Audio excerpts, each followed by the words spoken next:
Tonight's guest has won an Emmy Award as a member of the writing team of Saturday Night Live. He and his team have received 13 Emmy nominations and won the Emmy Award for Late Night, which has also earned them 6 Writers Guild Awards. He has served as both a writer and producer of The Simpsons.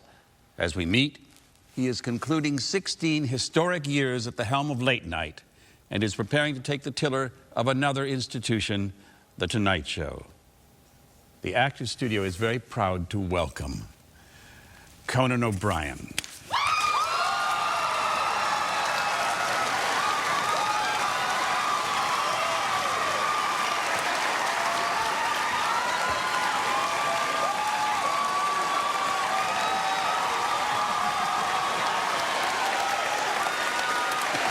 Thank you.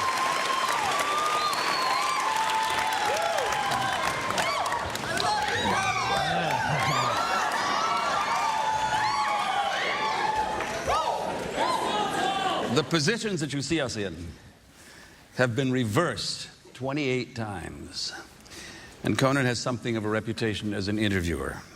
So with a lot of timidity and a little temerity, This is absurd, by the way. It is.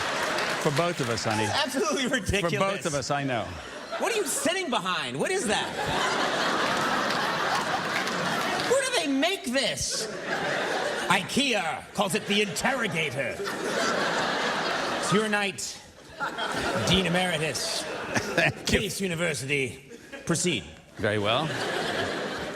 I will now ask my first hilarious question. First rule of show business, never say that. And now for something very funny. Right. The pressure is incredible right now. No, it's not. Not on me. These are my students. I'm Dean Emeritus. They have to be nice to me. Okay. All right. So here's the hilarious question. Where were you born?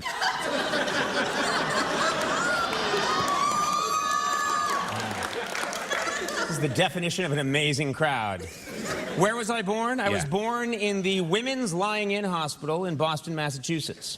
Where'd you grow up? I grew up in Brookline, Massachusetts. Where's that? Just to the west of Boston. It's a nice little suburb, streetcar suburb. Lovely place to grow up. What is your father's name? My father's name is Thomas. He's an associate professor at Harvard Medical School. Ran a microbiology lab for many years at the Brigham and Women's Hospital, working on antibiotic resistance, working sometimes with the World Health Organization worldwide. Brilliant man. Disgusted with what I'm doing for a living. What's your mother's name? Give me a minute. My mother's name is Ruth. This is the kind of questions they ask when you're starting up a new credit card. Yeah. That's right. Your mother was also a professional, I believe. Yes, my mother, a partner at Ropes & Gray Law Firm, prestigious law firm in Boston. Once again, an incredible professional, pulled herself up by her bootstraps, made something of herself, only to watch her middle son turn into a jackass. How many siblings do you have? There are 6 of us. Where are you in that lineup? As I famously said to Tony Randall once, I'm the middle child of 6, and he said there is no middle of 6. Right, that would be Tony.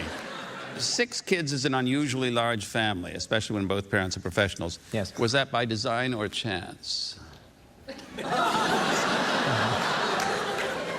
You're talking to the wrong guy. You'd have to... No, I'm not. Those things are not discussed in my family. We don't discuss sex. Yeah. I see. And this is my theory for why I got into comedy. Such an incredible amount of restraint and repression squeezed me into the freak you see today, and that's how I make a living. You have said I'm probably more pure Irish than most people living in Ireland. Yes. How come? Well, because my people moved to this country before the Civil War, in the 1850s. Right. Both sides. They settled in central Massachusetts, and they just started marrying other 100% Irish Catholics. I see. My family were so completely inbred that after being in this country since the 1840s, I'm still 100% Irish. And the product of all that inbreeding. Yes.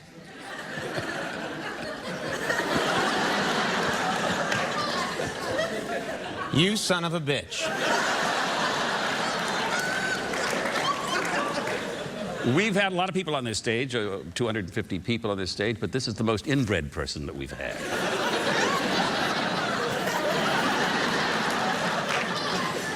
The only other Conan that I can recall was, of course, Barbarous. How did your parents come to select that name for you? My father did not know about Conan the Barbarian. And he didn't know, he never read the, he's looking at a microscope all the time. Well, and, I found a new bacteria.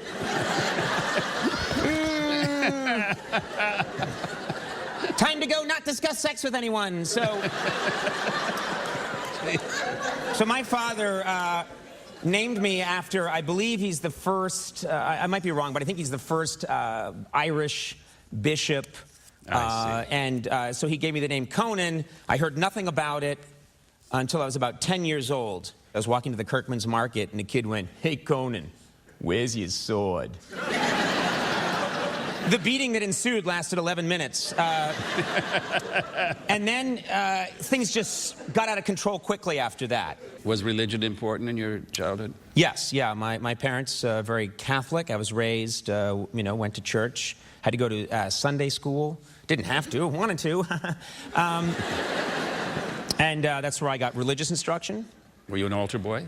I was not an altar boy. I was, someone figured out that I was a pretty good speaker, so they made me a lector. I would do the reading. Right. Yeah, and that's when I started working in my own material. You're... Oh, God. I'd be like, yeah, and then, Luke went up on the mountain. Luke Mount, you know what I'm saying, everybody? Yeah. And on the seventh day, God created comedy. Yeah, exactly. Yeah, right. Yeah. So that gave me my first experience in front of a crowd, and I liked it. What grade school did you attend? The Michael Driscoll School in Brookline, Massachusetts. What were your interests in grade school? I'm sure a lot of people can relate to this. My experience is when you're young, you're quickly going through the list of what you can't do, looking for what you can do. For me, it was, wow, not an athlete, really not an athlete.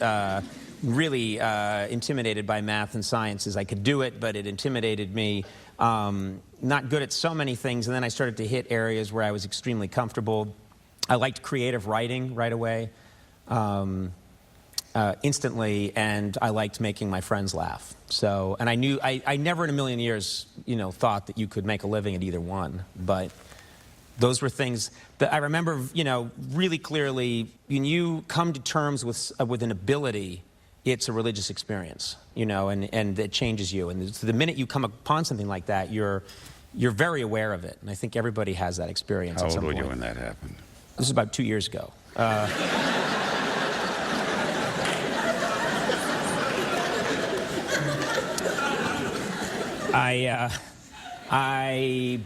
remembered I was in the 3rd grade when we did a little play in our school, and everyone had to do something. And I was pretending to be Charlie Chaplin because my father had taken me to the Hearthstone Plaza in Brookline to see Charlie Chaplin. I went and got a little cane, and we did a show in 3rd grade, and I was doing some shtick and put the cane down and then crossed my leg, hitting the back of it, and the cane, it was completely accidental, twirled up in the air and off stage, and I got this huge laugh. And, when you get that, it's like getting cocaine injected directly into your heart. Oh, yeah. Not that I know what that's like. But I'm told there's an after party, by the way. But you get that, and it's just, you get that laugh, and you're like, I don't know what that is, but I want more of that. It's dope. It is. It's wonderful. Yeah. The kids don't call it dope anymore. Get with it. They call it white fever, mojo, sabba-dabba-ding-dong, half-shell Annie. Take notes. Yeah. Write it down. Are we going to go through all those cards? Yeah. The pile hasn't gotten any smaller. I think the desk is feeding new cards up from the bottom. There's a little guy down there. I just need more. Ask him if he liked having freckles as a kid. Go ahead. Ask him.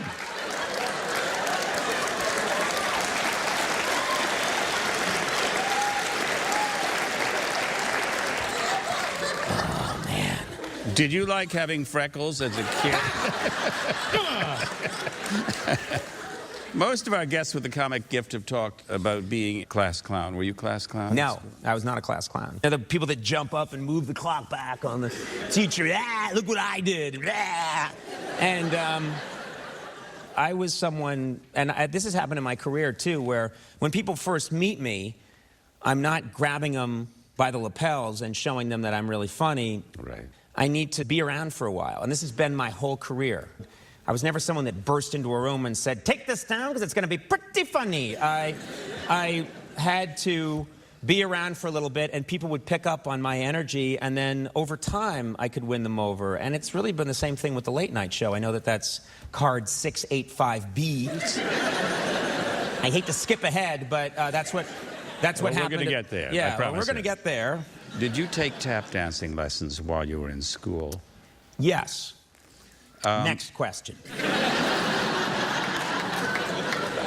When I was a kid, had this idea out of nowhere. I mean, my mom's a lawyer, my dad's a doctor. Not only no one in my family was interested in show business, but I, as a kid, went to my mother and my father and said, I'm one day going to be in show. I mean, I was this, little kid, freckles, round face, bowl haircut, orangutan orange hair, 2 dead gray front teeth, horrible overalls that I still have and wear from time to time. And I went up to them and I said, Mom, Dad, I'm going to be an entertainer someday. Apparently, people in show business need to know how to tap dance. And they're looking at me like, what's happening? What's with this kid? And I kept after them. I said, I really do need to know how to tap dance. And so they hooked me up with this old vaudevillian named Stanley Brown, who was this very old black man who had been the protege to Bilbo Jangles Robinson. I would sit there, and everyone else was African American and in their 20s, and then there was this kid sitting there with like his tap shoes and a bowl haircut, sitting there waiting and Stanley Brown would work with me. You have unwittingly walked into my trap. As everyone here knows, as you know since you've seen the show a few times, I have a passion for dance. Other people dancing. While you sit behind your little throne. What kind of sick man are you? This from the guy who made me belly dance on his shows. So, we didn't even ask you. You showed up in the costume and started gyrating.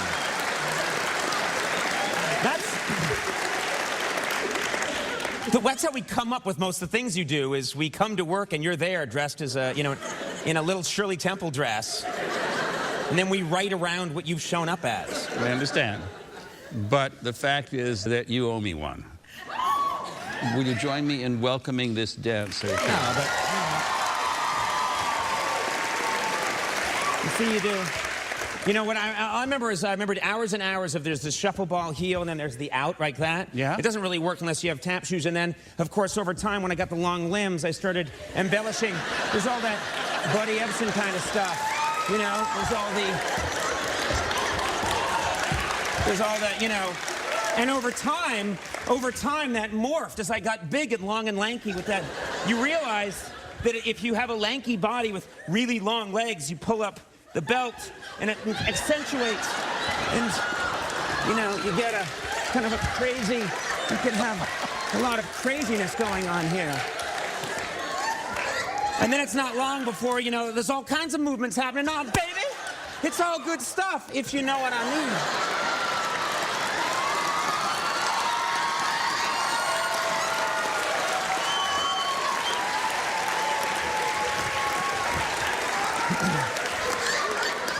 I'm the luckiest son of a bitch in show business. There was a while there where I thought I was going to be a serious writer of short, well-crafted fiction, and then I'd die of alcoholism. Like, that was my plan, Said, the biggest thing in my family that I think is in our bloodline it's very Irish, is visual. Yeah. As you've just demonstrated. It's a sort of an absurd imagery. When I write something, I always want you to be able to see it. I think a lot of the funny things that I say on the show, maybe it's creating an image in someone's head. Right. A lot of the comedy that we do on the show, I think would almost be funny if you had the sound off. Even the way I do a monologue there's a lot of moving, there's a lot of my face. I mean, I'm sort of, for good or ill, probably more of a clown. I'm someone that's just really trying on a very, maybe even low level sometimes, just trying to make people laugh the way someone might try and make kids laugh. I actually don't think there's much of a difference. I mean, the stuff that I do here is, you know, I'll air this for my children later, and they'll just laugh and laugh, you know. What's the Sagamore? Sagamore was the school newspaper when I was in high school. What high school was that? Brookline High. What was your position at the paper? I don't remember. It's been a while, but... Managing editor. Then why'd you ask? It's all right there. Why don't we just distribute these to the crowd? And I'll go get a drink. You know? Read these. Let's go. But you were writing. You won an award when you were in high school. Yeah, but for serious, you know, there was a while there where I thought I was going to be a serious writer of short, well-crafted fiction, and then I'd die of alcoholism. Like, that was my plan, you know. I wrote a story that, you know, I think won this national competition. I don't remember too well. I'm sure it's right there. The plight of a middle-class Irish teenager who wants to apply to college but knows his undertaker father expects him to join the family business. Yeah. I mean, it's just bullshit. When you graduated from Brookline High Yes. School, who was the valedictorian? I was the valedictorian. Yes. Valedictorian at Brookline High. Eat your hearts out. Did you apply to several colleges after that? Yeah. How did you finally decide it would be Harvard? I'd seen Love Story, and I thought I'd meet a girl, and she'd die tragically. And Yeah. What was your concentration? I was in the History and Literature department. It's a combined department. How did you see yourself using your education? What did you think you were going to do? When I first got there, I thought I was very serious, and I was in my serious young man phase. And then it's the classic story. A roommate, John O'Connor, was headed off to the Harvard Lampoon for the meeting where they talked to people about competing to get on the Lampoon. And I said, I'll tag along. And then that took over my life, you know, and that was huge. That was the seismic event. What is the Harvard Lampoon? The Harvard Lampoon is the comedy magazine at Harvard. It's the oldest continuously published magazine of comedy in America. It was founded in 1876. For historical reference, at that same time, Custer was fighting the Battle of Little Bighorn. Didn't go well. I was 18 when I got on, and I was very much intimidated. The people there were really funny, and they took comedy seriously. And it planted the idea in my head that whatever ability I had, there was something I could do with it. And I remembered calling my parents. This is true. I called my parents when I was a senior, and I wrote an honors thesis I worked really hard on called Literary Progeria in the works of William Faulkner and Flannery O'Connor. Mm-hmm. A must-read if you're ever if you're ever in Lamont Library and have a spare 8 hours Right. and want to die. I called my parents and I said, I'm interested in maybe trying to write or perform comedy. I realized that I'm never going to make much money doing it, but it's something I'm really passionate about. I actually said that. I had no idea that it could be so lucrative.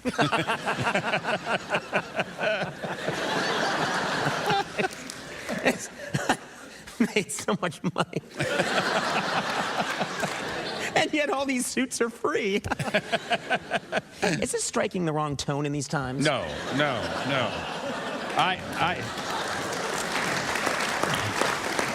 As you can see, my purpose is to demonstrate to the world how incredibly smart you are, and all you care about is how rich you are. So that's...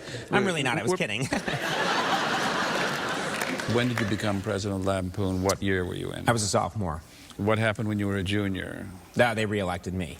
Every Lampoon administration becomes famous for its pranks. Mm-hmm. Were there any when you were there? Yes. Go on. Burt Ward, the actor who played... Robin in Batman. Not Batman. Robin. You're excused. Robin, who played Robin on that famous 60s TV show. Sure.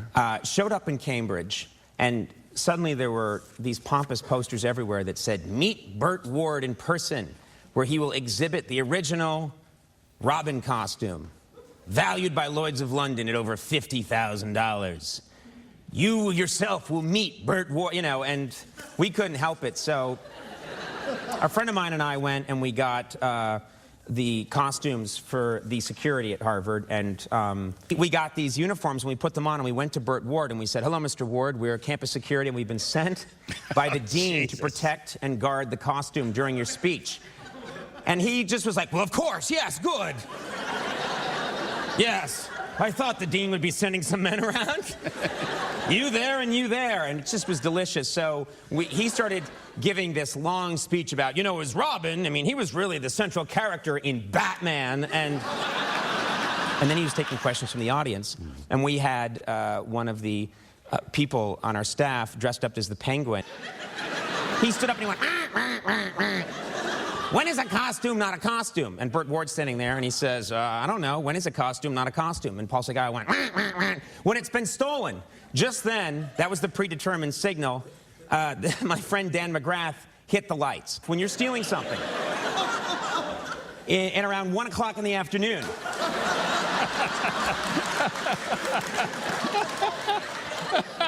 and you hit the lights, things get a little bit less bright. So finally, I just ran up and grabbed it, went, "Ah!" and ran out. There's a back door, you know, and a friend of mine, Kent Carlock, was waiting in a car outside. I'll never forget this. He was in it with sunglasses on. I jump into it with the Robin costume on a dummy and said, "Go, go, go!" And he had T-Rex's Bang a Gong on a cassette, and he went click, and it went bump, bum, bump, and he took off. It was one of the coolest things I've ever been part of. And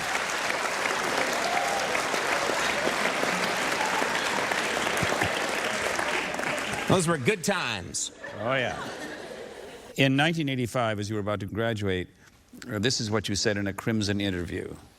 "The perfect world would be where the Conan O'Brien show would be on, and you'd be reading my short story and wearing my designer jeans." The jeans are coming out fall of 2010, yeah. But the fact is you seem to have a remarkably clear vision. Well, you know, it's funny, I used to, and this, I mean, it's one man's dream it just looks narcissistic and crazy to someone else, but I used to draw this little Conan caricature, and I used to put them all over campus, and I'd leave them everywhere, sort of like Kilroy was here. And people used to ask me in the 80s, "Why are you doing that?" And I'd say, "It's advertising the show that I'm going to have someday." And, Jesus. yeah, it's weird. It was like a Zodiac killer leaving, "You'll hear from me soon."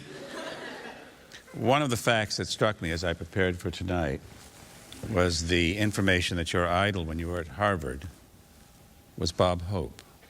I mean, he was the full package. I know you worked with Bob Hope. 12 years of my life. Yeah. There's the Bob Hope that people know from the 70s and the 80s, which is one person, but there's this Bob Hope who was making Son of Paleface, movies like that, and the road pictures in the late 30s, and really the 40s, and he's masterful. When I was a kid, I was growling at attractive girls. I was like, "That's Hope." Oh, and that's Bob Hope. When you graduated from Harvard, how did you get to not necessarily the news? I was thinking about going out to Los Angeles, and so was another, a good friend of mine on the Lampoon was also thinking about maybe doing it, but we were both scared. That guy's name was Greg Daniels. He and I decided, let's try this. And Pat Lee, who produced the show with John Moffat, took a chance on us. We were at that show, and then there were cutbacks. I remember they cut the size of the staff in half, and suddenly Greg and I didn't have jobs, and that's when things got a little hairy. And I worked on trying to figure out some way. The minute I hit LA, I started trying to take improv classes. Someone told me about a class taught by a woman named Cynthia Seghetti. It was a tiny room, and it was literally the kind of place where you walk in and you put $10 in a jar, and then you work on improv. And it was great for me, because it got me up in front of people, and she was a hard ass. When I was not committing, she was all over me. When I was trying to be too cerebral, her advice to me was, you think too much. She used to just hit me over the head with a stick and say, let funny things happen. When I started doing the late night show, everyone was saying, he's not a stand-up comedian, and they were right. I mean, people were used to the idea of stand-up comedians doing these things, But what had always been more interesting to me was improvisation, because I was more interested in being funny with other people. And as it turns out, when you're doing a volume business like a late-night show, there's such a large amount of it that's improvisational. And that was huge for me. Doing all those years of improv really helped. And learning to listen, and learning to react, and learning to let things happen. Right. I don't pretend that I've learned the true craft of improv, but what I did learn is that people respond to something that happened in the moment much more than they will respond to the most brilliant thing that was thought of ahead of time and prepared. There's something in us, and they'll find it someday. It's like a tiny piece of zinc in our cerebral cortex. They're going to find out what it is. But when we see something that unfolds naturally and is real, people love it. The biggest laughs I've ever had in my life are something going off the rails, something going wrong, something happening that wasn't supposed to happen. And improv teaches you not to fear those moments. That's where the gold is. Saturday Night Live has played an important part in the lives of many of our guests. When and how did it come into your life? Greg Daniels and I met with Lorne Michaels, I want to say in 1987 or 86. He met with us out in Los Angeles. We talked about maybe how we wanted to be writers. He said, well, we'll see. And then we got a phone call that Saturday Night Live would give us I think a 3-week tryout. So Greg and I flew to New York, and there was a lot of pressure. That show puts you into the big leagues instantly. I mean, we had been, it's not necessarily the news, we're in a back room, fluorescent lighting, no contact with the cast, no contact with anybody. And then Saturday Night Live, it's 2 weeks later, 3 weeks later, you're put in a room and there's Steve Martin, there's Tom Hanks, there's Robin Williams. Pitch them your funny idea to their face. Convince them it's funny. Steve Martin takes comedy very seriously, doesn't he? Not a lot of laughs when he's listening, huh? Just... That's how all of us get. You become so familiar with certain rhythms and you're just thinking. So I've had people pitch me things over the years, and I'm talking about just not even on my show, but they pitch you something and you go, uh-huh. Yeah, that's really funny. That's right. Yeah, it's probably the funniest thing I've ever heard. Okay, we'll use it, and it will do very, very well. For one of Bob Hope's birthday specials, Cy Coleman and I wrote a song for Lucille Ball to sing to Bob called Comedy Ain't No Joke. Mm-hmm. You know what it is? It's when something's your job, it's your job. And they call it a job for a reason. What I found about comedy is when it's going well, I'll do it for free. When it's not going well, I would rather do anything else because it's, painful. So, there's a lot of my career which is just is pain prevention. I'm trying to avoid getting hurt in front of people. Why did you leave SNL? I was feeling burnt out on it and feeling like I needed to change, and I had in my personal life undergone some changes and puberty. Very late, but I decided it was time to move on, so I quit without having another job, which was interesting. I quit, and then I was a little depressed.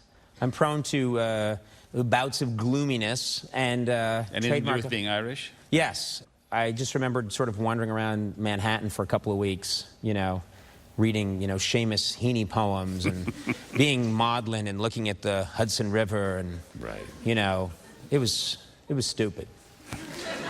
Okay, now we enter hallowed ground. When and how did you join the writing staff of The Simpsons? Mike Reiss and Al Jean, who were on the Lampoon, heard that I had just left Saturday Night Live, and I got a call. And they said, would you be interested in coming out and working for The Simpsons? And, it's the dream team.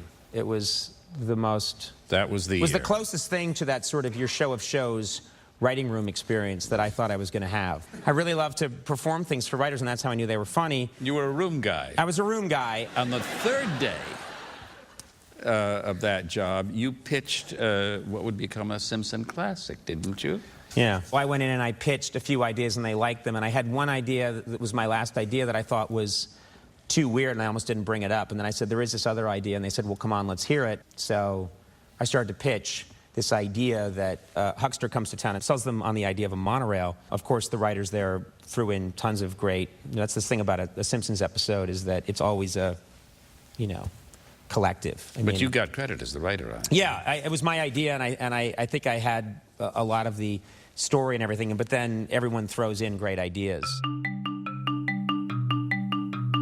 And they're applauding and everything. You're like, yeah, and you do this, and the wet, and up, and then there, and there, and there, and there. And then you cut the string, and the string falls down. For our students, what happened to the world of late-night TV in the spring of 1993? It was a seismic event where Johnny Carson retires, Jay Leno got The Tonight Show, David Letterman was not happy about that and said that I'm leaving the 12:30 show at NBC. And suddenly there was this vacancy, and they didn't know what they were going to do. NBC needed to calm down the affiliates and tell them, we're going to find an answer. And to calm them down, they said, Lorne Michaels is going to help us find the next person. And Lorne started looking for people, and initially he called me up about would I want to produce the show. And I wrestled with the idea for a little bit, and I thought, you know, I'm really more interested in performing now. And so I parted company with Lorne. And then a couple of weeks later, the phone rings, and it's Lorne. And he said, would you be interested in maybe just auditioning for the part, you know, yourself as the host? And I wasn't sure, but I said, you know what, why not? I'll try it. They quickly put together an audition on the Tonight Show set, and they sprung 2 surprise guests on me. They said, just come out and do a quick monologue. I wrote it myself. Jeff Ross put the audition together, and that's how he and I sort of met. And it was just this thing where it clicked. We're different, but it's sort of a peanut butter and jelly, you know, marzipan and fluffernutter kind of, you know, aluminum and creamed corn, sort of 2 things that just go well together. And if you try it, just don't laugh, just try it. I just was so happy doing that audition. I so liked standing there and telling those jokes and then crossing over and interviewing my surprise guests, Mimi Rogers and Jason Alexander. It's the worst audition tape you'll ever see in that I didn't know anything about. I had to go and find my own wardrobe. I didn't know anything about that. So Lisa Kudrow and I went to a mall and got myself a very light flannel jacket. And I did like my own hair and put like bad makeup on. And I just looked like a melting clown in the... I looked horrible. I had no idea what I was doing, but the core personality was there. Everything was, I think, there in its infancy. And I just remember doing it and thinking something's going to come of that. But then something happened somewhere along the line, and I guess they didn't. I just thought they're going to get Gary Shandling, they're going to get some big name. And then I was in the recording room at The Simpsons, and we had just finished doing a read-through, and we were about to start the recording process when a phone rang, and it was my agent, Gavin Pallone, and he said, you're the host of 12:30. And it was not a good feeling. And I'm being honest about that. I'm not making a joke. I take things really seriously. And it was sort of being told, you're going to go up in the experimental rocket. You know, you're like, I'm going to get famous. Girls will notice me. And I'll probably get killed. You know, it was a combination of feelings that's very me. I never once popped a champagne cork. I put the phone down, and my heart was beating, and I walked out of the room, and everyone was like, what is it, what is it? And I walked out of the room and ran back to the bungalow to start calling people to say, what do I do? You know, because I really felt like that was a combination of feeling occasionally elated, but most of the time feeling like the sky had fallen on top of me. By the way, he got this call on April 26th and went on the air September 13th. Yeah. In a television time frame, that's a nanosecond. If I could have stepped outside of my body as a neutral observer and watched Conan O'Brien be named as David Letterman's replacement, I'd have shit my pants for a year. You know, I'd have just, I mean, it was just, I would have said, that's wrong. I hate that guy. Why does he jump around so much? His hair looks stupid. Why? When I have time to sit and think about it now, it scares me. You know, there was no time to be that afraid back then. What kind of a contract were you on at the beginning? Their first idea, which Jeff will back me up on, was let's renew Conan week to week. Oh, my God. Jeff and I begged, and I mean begged, and got them to renew us once every 13 weeks for a while. And then if we were good boys, I think I was allowed to go to 26 weeks. And then I think I was allowed to go to a year. And then if I was real good, I got to have a longer deal than that. Yeah. Plenty of people have come along since with late night shows, and they've struggled in the beginning, and they haven't had to be publicly put through that. But it's what happened. You know, it's Nietzsche. If it doesn't kill you, you get stronger. Did you ever hear from Letterman during that time? Well, yeah, I did. He did a great thing, which is we were really down and out that first season. We really had trouble getting people to come on the show. We couldn't get good guests. Dave, of course, you know, was this sensation over at CBS and biggest star in television. And then one day he just contacted us and said that he would come and be a guest. And he came on the show. He was a terrific guest. That may have made the difference for me. I wouldn't want to get in a time machine and go back and take that late night gamble without his appearance. The late night talk show hosts have not only been marked by their time, but each of them has, in a way, marked his time. There certainly was a Carson era. I'd like to know, just in a word or two, how do you characterize the distinct contribution of each of them? For example, Steve Allen. Well, you know, Steve Allen was so early that you could argue that he's supplying the template that everyone else can draw from. You know, the man on the street, found comedy, a lot of the human or silly stunts. Parr. Well, Jack Parr, he was different because he was very emotional and kinetic. And so there was a lot of energy coming off of his skin, and he didn't just tell jokes. He wasn't an entertainer in that sense, really. He was a raconteur. You lived through his moods. And when he was upset, it was there for everybody to see. Johnny Carson. Well, he's rightly, you know, thought of as the master. Unlike Parr, I mean, he didn't let you in, but just sort of a consummate pro. I mean, really, probably one of the most charming human beings ever. I mean, TV, it's a volume business, and to be that relentlessly charming and puckish for 30 years is the ultimate sleight of hand, but he gave of himself in that way, but always was the coolest guy in the room. I don't know how you do that. Letterman. Historically, Johnny Carson is around for 30 years, and he invents the talk show.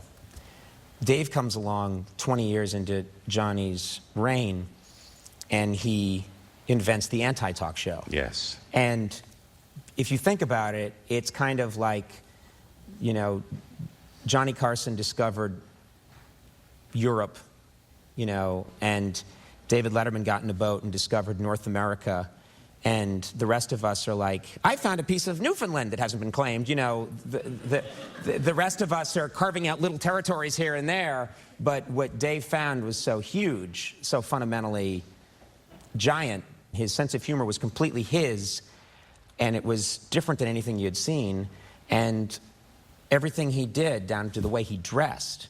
You know, he's wearing like a sports jacket and tennis sneakers. Still wears the white socks. Yes. Leno. Maybe one of the great stand-up comedians of all time, and just a great stage presence, hilarious joke writer. He's a very warm presence. You're comfortable being with Jay, and that's something you can't teach people. As we meet tonight, this show that was fighting for its life the first couple of years is cruising serenely in its 16th year. The show's credits list 2 companies. What is Conoco?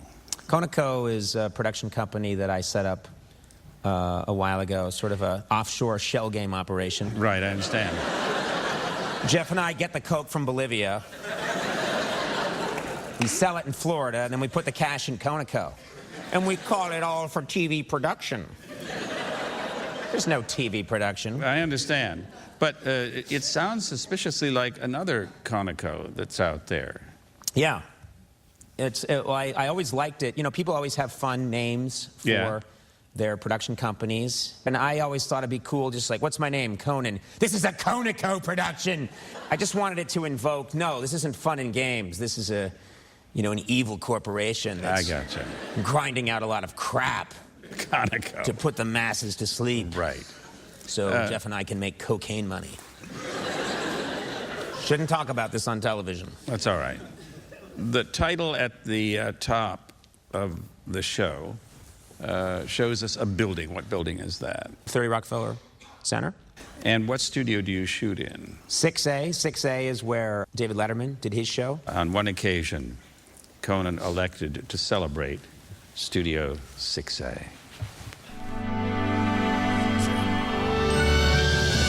Studio 6A on the 6th floor of Rockefeller Plaza.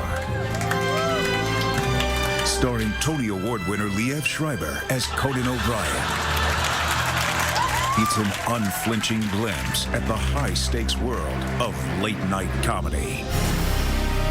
With Conan O'Brien as network executive Jake Tamblyn. So, about that Britney Spears joke for Friday. What about it? Cutting it. You can't do that. Look, Conan, we both know you're the best. I mean, you're the total package. You're funny, you're handsome, you're sexually dynamic, you're generous to a fault. You're an incredible man, maybe the best performer of the 21st century. But damn it, our country's at war. yeah, so I've heard. Americans don't want to see their celebrities being mocked right now. I'm gonna have my assistant fax over some network-approved Celine Dion jokes. Celine Dion? Yes, Celine Dion. That bitch is Canadian.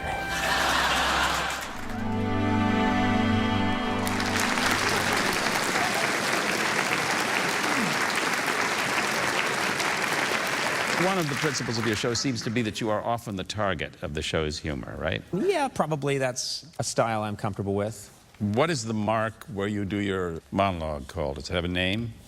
Cone zone. It's just a star that we put there on the floor so I know where to go. I understand. You have a move where you suddenly disappear from the frame and pop up in distorted... Yeah. Let me tell you about that move.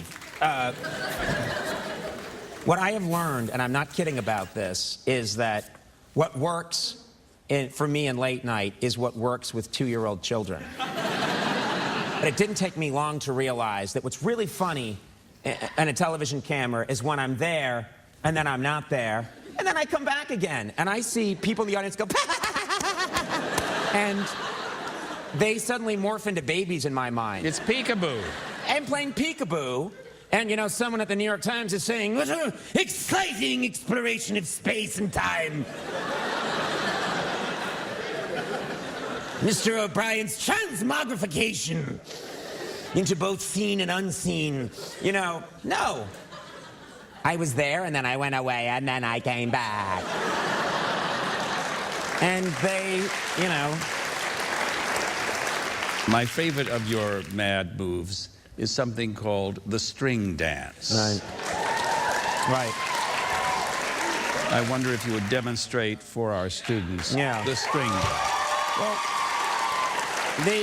the idea is basically what we're talking about when we talk about a late night show is it's time killing. It's the art of time killing. There's an hour, and you got to get from the beginning to the end. I don't go and think of these things. I don't go and like make a storyboard like, what if a magical string was attached to my hip? I could gyrate from side. You know, you just find yourself like, man, I'm doing show 6,522. The audience seems a little flat, and then the next thing you know, you come out of the top of the show, and they're applauding and everything. You're like, yeah, and you do this, and the wet, and up, and then there, and there, and there, and there, and then you cut the string, and the string falls down. And then they laugh at that, or, you know. And then suddenly you're hitting a nipple, and you're doing all this stuff, and sometimes it all goes together, and you know, you think, where does Why? Leno does a lengthy monologue. Letterman does a noticeably brief one. How long is yours? I don't know. It jumps around. What happens sometimes is I'll go out there and I'll have 9 jokes, and if the crowd is tight and I'm just not in my rhythm or I'm just not feeling it, I'll work my way through those 9 jokes and I'll get my laughs and it's over. If the crowd's egging me on, it can take me 15 minutes to do 7 jokes, because in between the jokes I'm doing a whole riff about how they didn't like the second joke. Right. And then I'm riffing with somebody in the crowd, and those are my favorite monologues. I don't want it to be, you know, a fast food chain. I'm always going to want something special to happen on my show, and when it doesn't happen, I'm always disappointed. And if it does happen, I'm the happiest guy in the world. When you finish the monologue, you throw it to the Max Weinberg 7. Yes. Now, Carson, Leno, and Letterman all had their band leaders as sort of sidekicks. But you seem to view the entire band as a character on the show, huh? Individually and collectively. Let's start with Max Weinberg. What's his other musical gig?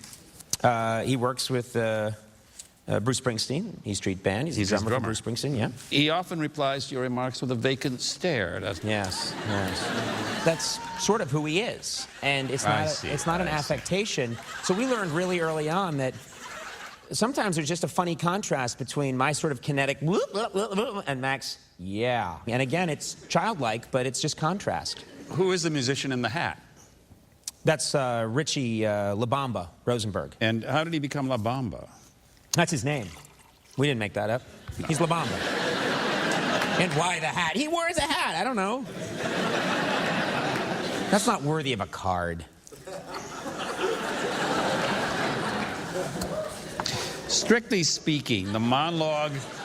You couldn't even joke rip one of... That's what I love. You couldn't even, you know, not even as a joke. Well, I'll get rid of this. No, my precious sleep.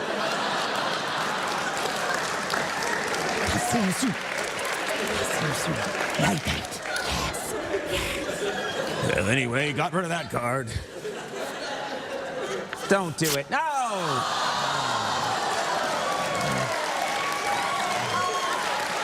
No one. You'll be here tonight gluing it. I'm so sorry, my sweet. I thought it would get a laugh, and it did. I'm so sorry. Strictly speaking, the monologue does not end when you go to the desk, because you continue expressing your opinion and producing inspired bits like this one. Hi, what's your name? Patty. Patty. How are you? Conan O'Brien. Nice to meet you. Conan, how are you? Yeah, I'm in Ireland, and I'm trying to find my relatives. This is my great-great-grandmother. This is my father when he was a young man. His name is Augie. Those ears were surgically altered later on. And my name is Conan O'Brien. Can you say that? Conan O'Brien. I have T-shirts here of famous Irish Americans, and I'm going to show them right now. This is the most famous Irish American. This is Shaquille O'Neal. Can you say Shaquille O'Neal? This is O'Brien Castle. This is my castle. It's up here on the cliffs of Moher. I have no idea why my ancestors abandoned it. It's amazing. I'm back home. I can't believe I'm back home. Oh. It's a great day for the Irish.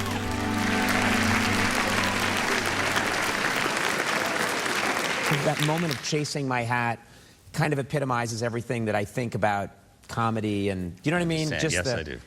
So pathetic and weird.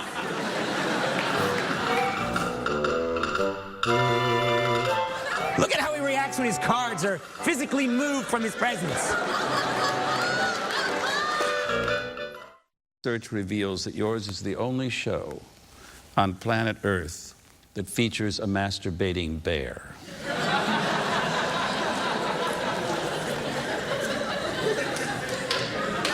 Well, Letterman had a self-pleasuring otter for a while, but they phased it out. That's not a kind of idea that comes up every day of the week. You're working in the wrong place then, because right. Am I allowed to ask who's inside the bear? Yes, the writer who has been with me since day one, his name's Michael Gordon. He takes being inside the bear very seriously. I'm not kidding. He's there are things he will and won't do, and he doesn't. And it just gets into a whole. He doesn't take the bear thing lightly, and he does it in a certain way. And I think once Jim Carrey asked if he could be inside the masturbating bear and be revealed as the person in the bear, and so Jim Carrey did it and batted at the diaper, and Michael Gordon was backstage and he was furious because he didn't think Jim Carrey's technique was correct, and he's probably chewing out Jim Carrey afterwards. So I know that Brian McCann has landed such plums as FedEx Pope and Preparation H Raymond. Yeah. Do the writers vie for these choice acting? No, it's so clear who is who. Do you know what I mean? It's like getting someone other than Humphrey Bogart to be in Casablanca. All the best things I think about our show are comedy sketches that really don't need to exist. There's no reason for them to exist. Why a masturbating bear? Why a FedEx Pope? You know, why an insult comic dog with a Russian woman's accent? Why any of it? I mean, Tell me about that dog. That's Triumph, right? Yes, yeah. Robert Smigel was the inspiration behind it. Robert really has a genius for voices and can make you believe that the clutch cargo of Clinton is really Bill Clinton. There's something where he's able to fool your reptile brain. There can be no other voice for Triumph the Insult Comic Dog. Why a Russian woman? I don't know, but it works. You mentioned the Clutch Cargo. Clutch Cargo was a cartoon show in the 60s. Very inexpensive. Very inexpensive and bad. And they had a children's cartoon where basically they just superimposed human lips over drawings. And when the show first started, we would take a photograph of Bill Clinton and we would put lips on, Robert Smigel's lips. And it just sort of worked. It's vaudeville. I mean, there's a lot of our show that's vaudeville. It's silly, down on their knees. Ah, you like this? It's over the top and it's cartoonish. Most stand-ups just stand and deliver. Yes. And most talk show hosts mostly sit and talk. But a very few are capable of doing much more than that. What kind of guy do you look for? You.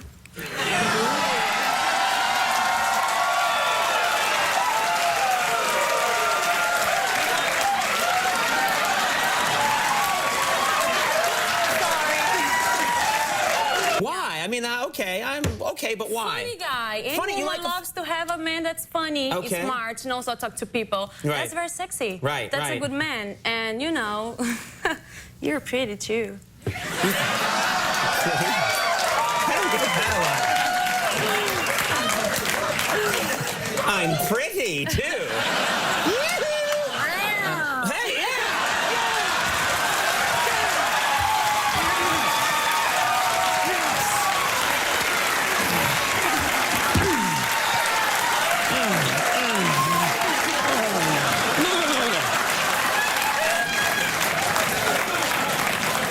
Sorry. Where the hell were you all through the 80s and the 90s?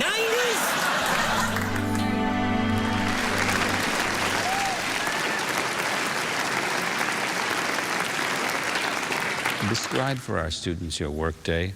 When does it start to get that show on the air? I get in at about 4:45. Then I'm carried by 7 Chippendale dancers to the monologue spot. The important thing is, it's all about me. It's Late Night with Conan O'Brien, and as I like to say, late night with who is my favorite owl in the forest? Can I have the ones that are done? These? Yeah. Yeah. Yeah. Not yet. I just want to take them away because I think you're putting some of them on the bottom again. Just gonna put them over here. Look at how he reacts when his cards are physically moved from his presence.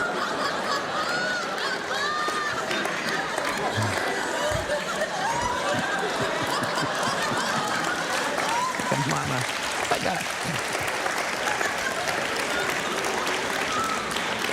it. You're like a mama bear, and I just took a cub.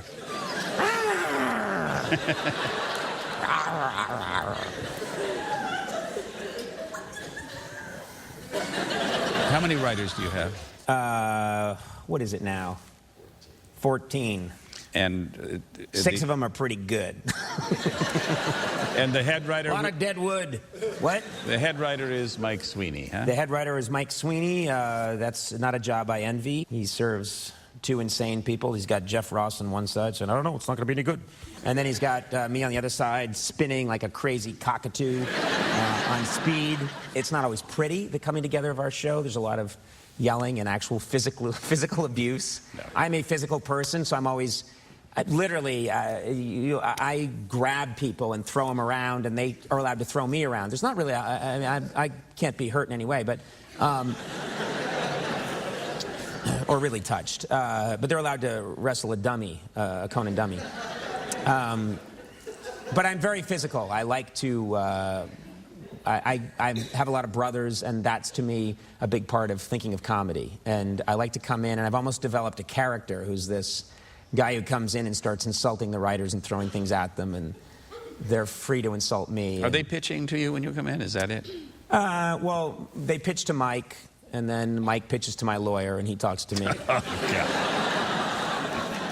It's a time-honored tradition. I understand. During the 12 years I worked with Hope, he said over and over again that he was nothing without his writers. I don't get that at all. I think the Guild requires writers, and I want to, oblige, but, I just say stuff, and it seems to work.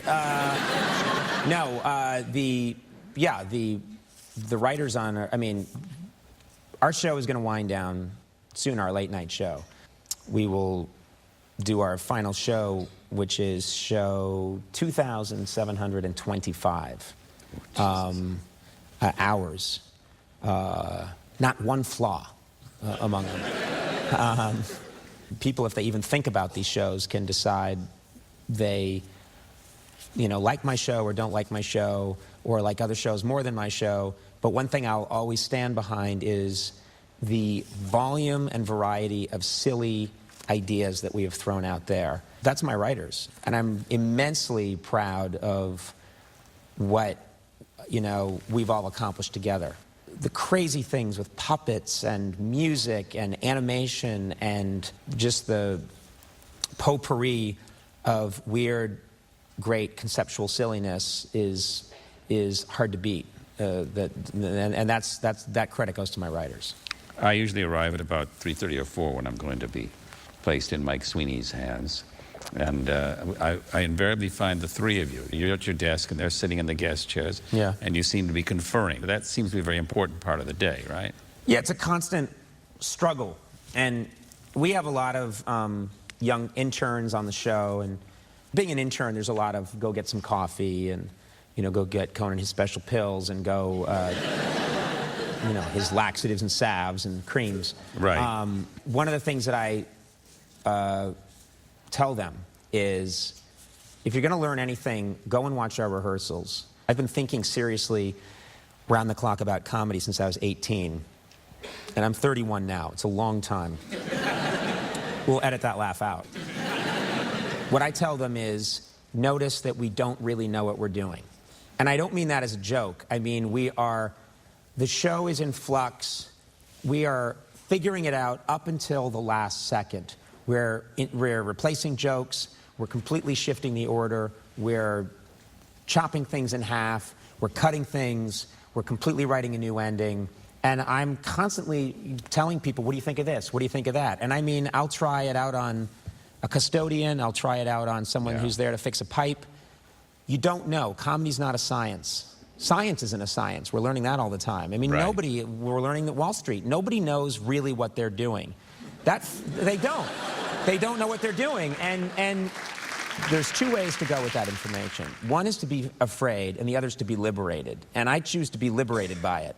One of the things I admire most about you and other talk show hosts is that... But just me, mostly. Yeah.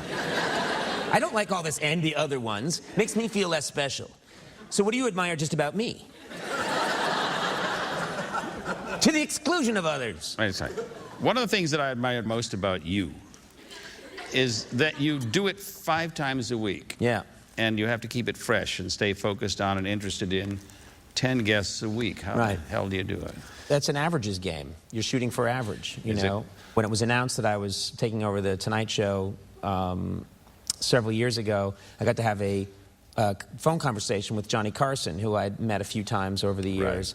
And it was amazing, just he had this very humble attitude about hosting The Tonight Show. He said, you know, you'll have nights where it's all going your way, and you'll have nights where you can't seem to get it going. But at the end of the week, you look back on it, and usually it works. It's weighted a little in your favor. Usually you had more good ones than bad ones. I mean, that's Johnny Carson talking. Carson, and when he was talking about it, you realize you do the best you can, and a lot of it's about just being in the moment. You know, every show, I really want every show to go well. I never am thinking, we'll just do this one, let's just get through it. If a show isn't good and I didn't like it and I couldn't make it work with a guest, I'm horrified and really upset. And, you know, Jeff Ross and Mike Sweeney will tell you, it affects me biologically. I mean, I feel sick sometimes after a bad show, and I'm upset about it, and I brood over it, and so it doesn't always work out, but the desire is there, no matter who comes on the show. And we get some huge stars on the show. We also get people who are on the show who no one's ever heard of. And no matter who they are, I always think there is a great interview to be had with this person, if you can find it. Do you know what I mean? And yes. Don't have an attitude that, okay, so this isn't a box office star who's here tonight. So what? It could be the best interview of the week. It could be the best interview of my career. Sometimes, though, staying focused on a guest is very easy, and it's unbeatable fun for the audience and the host.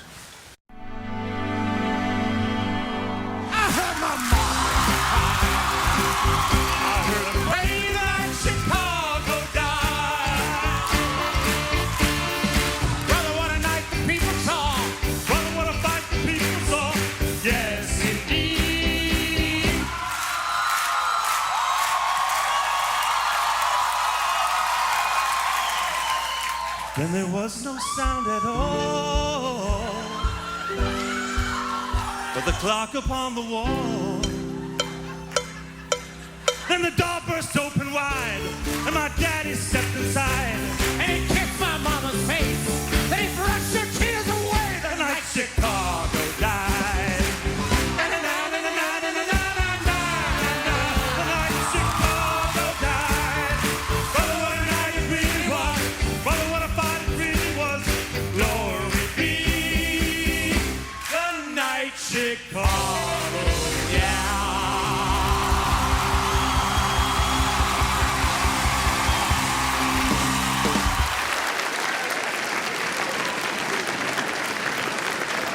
That's just a great moment. It was really fun, and I like to go for it. I like to, surrender my dignity, just throw it out the window and trust that maybe I'll get it back. But that's my style. A lot of comedians are comfortable staying in a contained zone and, sort of shooting little laser beams around them, and they're great at that. That's not really what I'm good at. What I'm really good at is, rolling up my sleeves and jumping in and potentially making a fool of myself, and sometimes I do, but, when it works, it's great. And that was a great moment. I mean, John C. Reilly gets the credit for making that happen. What you got? What you got? We're in our 15th year, and that's the weirdest thing that anybody's ever done on this stage. When I see you at late night often, you're holding a guitar. Yeah. You're playing a guitar, talking to people, yeah, rehearsing. That kind of calms me down a little bit. Is that it? Irritates everyone else, but I'm always learning, and it's too tempting. I have this amazing guitarist, Jimmy Vivino, so I can always ask him, how to play something, and he's... Are you self-taught? Yeah, pretty much. Back when I was a Simpsons writer, my hair was... I really had the big hair, and I had the crazy sideburns, and I would wear the James Dean jacket, and I used to sometimes go to a club and on a talent night and get up there and just do crazy over-the-top rockabilly, which I really like to do. I mean, I'm not a professional. I'm really technically not good at it, but it's something that I like. It's something I like to do, and there's something about that music that's in me a little bit, because that music is very cartoonish, really over-the-top rockabilly. Yeah. I play in fast time. My band calls it Conan time. Well, it's a hard-headed woman, soft-hearted man. She's been in kind of trouble ever since the world began. Oh, yeah! Ever since the world began.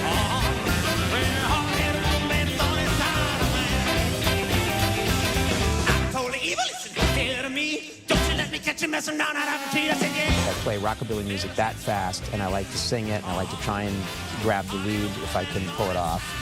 And it's a hobby that sometimes, you know, infects everyone else at work.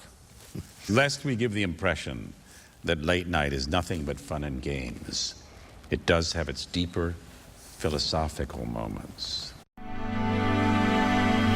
Who are you? I'm Conan O'Brien. Who are you? Who am I? I'm an all-knowing being. Who are you? Who am I? I'm Popeye the Sailor Man. What do you want? Me spinach. Okay, open your eyes. So you know what I learned from this? You're a good guy. I am a pretty good guy. Yeah, you're a good person. You screwed up, but you're good. How bad? And you can tell me on a scale of 1 to 10. You've seen some doozies, but what do you think? On the screwed up scale, how bad? 1 to 10? Yeah. I hate to 8.3 or something like that. 8.3, that's not good. Being screwed up.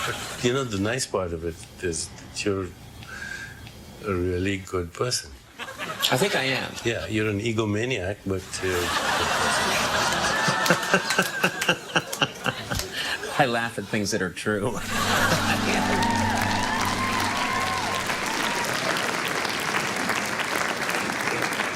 Was that improvised or scripted? No, that's completely improvised. We met up with Deepak Chopra, and I think he was really trying to help me. And of course, I'm doing that. And what was nice about that remote is it got on the hairy edge of him really saying, no, I think you're troubled, and me saying, yeah, I think you're right, but then acting like Popeye and being really silly. And it was just one of those things that could go either way. When you're working, you and any other person who can do this remarkable thing, you appear to be thinking, Look at this. Look at yours. Look at yours. What kind of, you're a reptile. You store water and you're in your back or something. No. You haven't had one drink.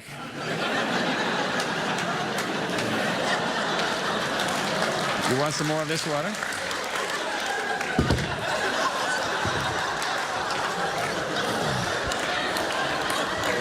God.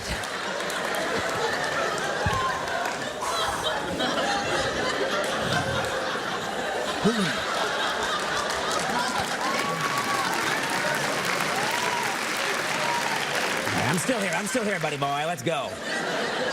You're not going to outlast me. I'll stay as long as you stay.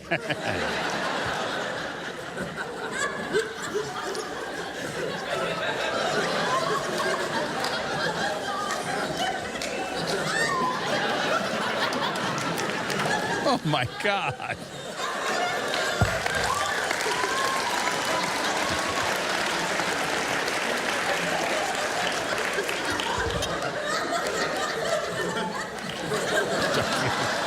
Don't drink it again.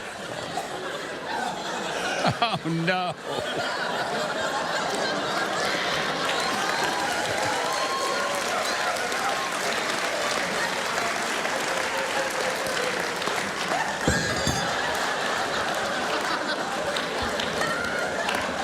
Well, What you got? What you got? we're in our 15th year, and that's the weirdest thing that anybody's ever done on this stage. If ever there was a clip that requires no introduction, it is this one from Late Night, which was taped in Chicago in 2006. Then finally, my wife says, well, let's ask Daddy how his day was. And my 4-year-old will say, boring. And my wife will say, well, that's not nice. You know, actually, people come and listen to Daddy speak. Yeah. And the two of them fall out of their chairs. They think that is the funniest thing. That's the notion that somebody would be interested in what their father has to say. Yeah. Kids just don't care, But have you ever been tempted to just jump up behind a podium in front of your kids to tell them, you know, go to your room? Using the great Barack Obama voice. My fellow Obamas. The time has come. I'll try that out. That would work for you. You will clean your room in this century, yes. So many people are speculating. You hear Barack Obama is going to be a presidential candidate in 08, or he's going to be on the ticket. And I just want to say, if there's something you'd like to say here, there's probably never a better venue than right now. I was thinking about you as my running mate. Oh, hey! What do you think?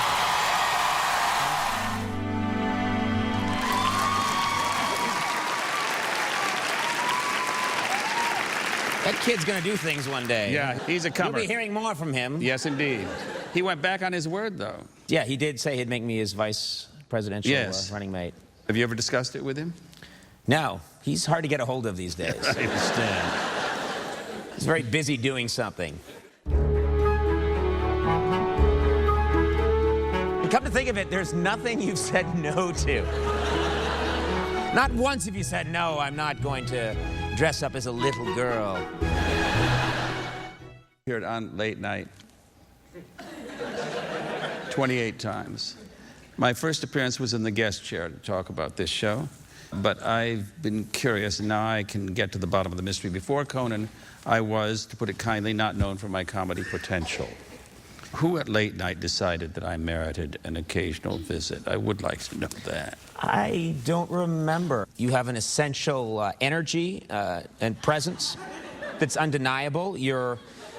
Everyone knows, everyone knows it's you, and you have a great dignity, and we thought, well, gee, if he's willing to do some silly things, it would be really funny, because, the voice and the way you carry yourself, and we just didn't think you'd do it. It turns out you're hard up for cash, apparently. And come to think of it, there's nothing you've said no to. Not once have you said, no, I'm not going to dress up as a little girl and jump into a vat of brie. You just do it.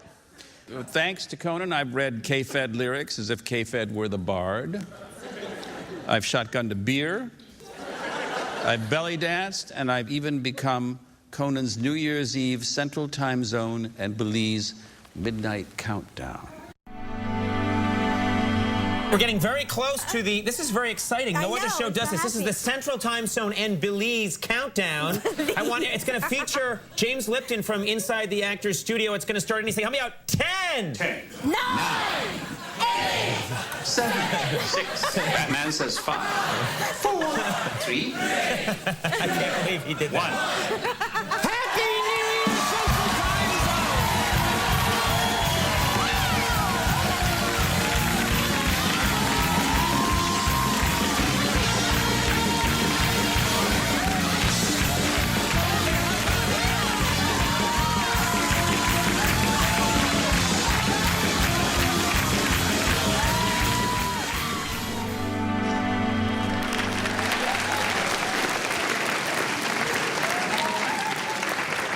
If you look close, you saw several of Conan's beleaguered staff and their most beloved characters on that.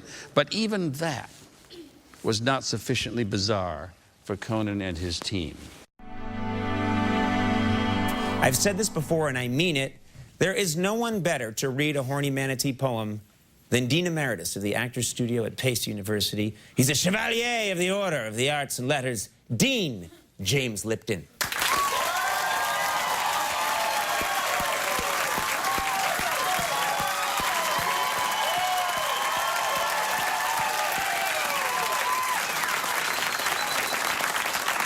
Thank you, Conan.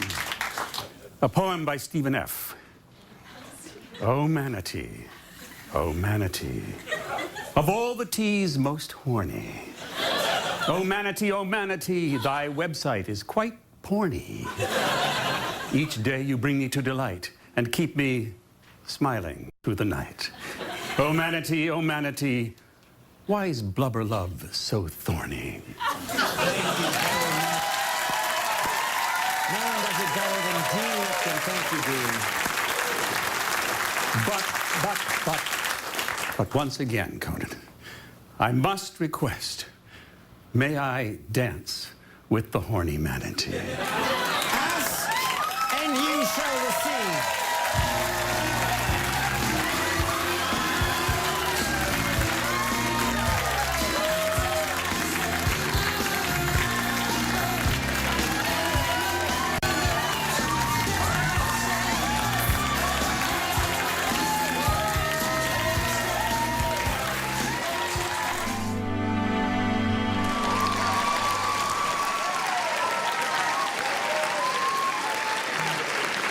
How many hits did that website get, do you know? I don't... 31 million hits.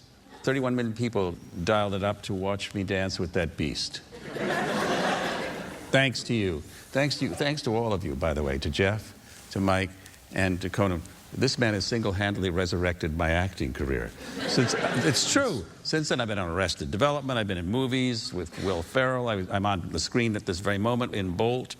All because of what you guys did to me and for me and with me.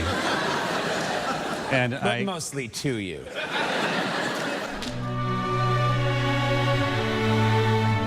We have a lot of dreams, but until you go and do it, you don't know what the show is going to be.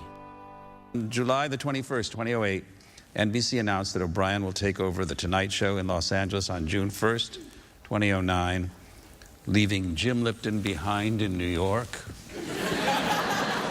alone, bereft. But never mind, this is Conan's night. We can't pretend this isn't a seismic event, like one you described earlier this evening. How did it happen? Someone at NBC decided, let's ask Conan if he'd be interested in doing this job long down the road. And I thought about it, and... It seemed very far away then. It was very far away. It was 5 years away, and I remember thinking, it's The Tonight Show, and it's, you know, I think the greatest franchise in the history of television, certainly television comedy, and I think the biggest question was would I wait around, you know, and I decided I would, and so at the time it's been such an abstraction because it's such a long period of time to say this is something that's going to be happening in television, but not for whatever it was, 5 years, but all this time later, you know, now it seems to be upon us. Do you have any of the kind of feelings that you had when you took over for Letterman? Yes. Yeah, I do. You do? Yeah. I think, you know, you can't take something like this lightly, and as I said, comedy's not a science, so there's a lot of just wonder what's going to happen. I don't know exactly what's going to happen. I have a lot of ideas, and Mike Sweeney and our writers have a lot of ideas, and we have a lot of dreams, but until you go and do it, you don't know what the show is going to be. And so I'd be crazy if I wasn't, you know, somewhat scared. I'm exhilarated and scared, and it's the whole package. You all looking forward to it? Sure. Is 11:30 different from 12:30, do you think? Yes, it is, and TV's changed a lot. I mean, I can turn on my TV at 4 o'clock in the afternoon and watch, you know, a stripper wearing a shaving cream thong. And it turns out to be me on his show. Yeah. That's what it is. But no, I mean, TV's changed. I believe that you should, if something's funny, it's justified, and certainly there are things that you wouldn't want to do on The Tonight Show that you would do at 12:30, but I think it's a case-by-case basis, and I don't believe in sort of blanket rules about, well, now that we're going to 11:30, never again shall I act silly or foolish. I think it's time to act even sillier and more foolish. And who takes over for you? Jimmy Fallon. Listen, do me a favor, will you? Because you'll be gone. What are you talking about? Well, gone. lonely. You'll come out. You'll fly out. I will? Yes, of course you will. You'll do as you're told. You're always looking for that crazy, it's left brain thinking, just that crazy, random, weird ending that that is beyond formula. In our classroom with the Pivot questionnaire, which was asked for 26 years in France by my hero Bernard Pivot. Conan, what is your favorite word? Chambers. You know, let's retire to chambers. You hear it a lot in the 19th century. Yeah. At the show, I always say, when we're done looking at everything at rehearsal and we go to my dressing room, I call it, it's time for chambers. What is your least favorite word? Bowel. Just whenever you hear bowel, you don't want to hear any more. Like, what's going on? Something with my bowels. You're like, I'm out. What turns you on? Enthusiasm. If people are enthusiastic, you can conquer the world. And I hate people that are too cool for school. What turns you off? I can't stand snobbery. What sound or noise do you love? I love the sound of like an egg dropping in milk. Like you're making a shake and you put a little egg, bloop, and it's just right. It's a great sound. What sound or noise do you hate? I hate a ringing phone in 1970s television, especially any Quinn Martin production. I'm serious. For the enlightenment of our students, what is your favorite curse word? Motherfucker is the best. Just cuts through everything. It's great, and you can say it different ways. Motherfucker, and motherfucker. You know, it's great. What profession other than your own would you like to attempt? I'd love to be a rockabilly singer for like a year. I'd like to travel with my own band. I'd like to have a tricked out Gretsch 6120 guitar, crazy sideburns, and I'd like to do that. What profession would you absolutely not like to participate in? I think pornography. I think I would be... As a producer? As a male, you know, pornographic, sexual actor, I'd be terrible at that. I'd be very bad at it, and I'd be self-conscious, and I'd ruin take after take, despite everyone's constant pleading. I think it's best that not happen. If heaven exists, what would you like to hear God say when you arrive at the pearly gates? Oh, Conan, how did you do it? Like God just mystified. I know all, but this guy, how did he do it? And we'd high-five each other, which would cause a tsunami. Now that Inside the Acting Studio is in cyberspace, I have an infinity internet question for you from Rich DePremio in Tewksbury, Massachusetts. Yeah, Tewksbury, yeah. Yeah. Who makes you laugh? W.C. Fields, I think, is maybe the funniest man that ever lived. He's just completely unsentimental.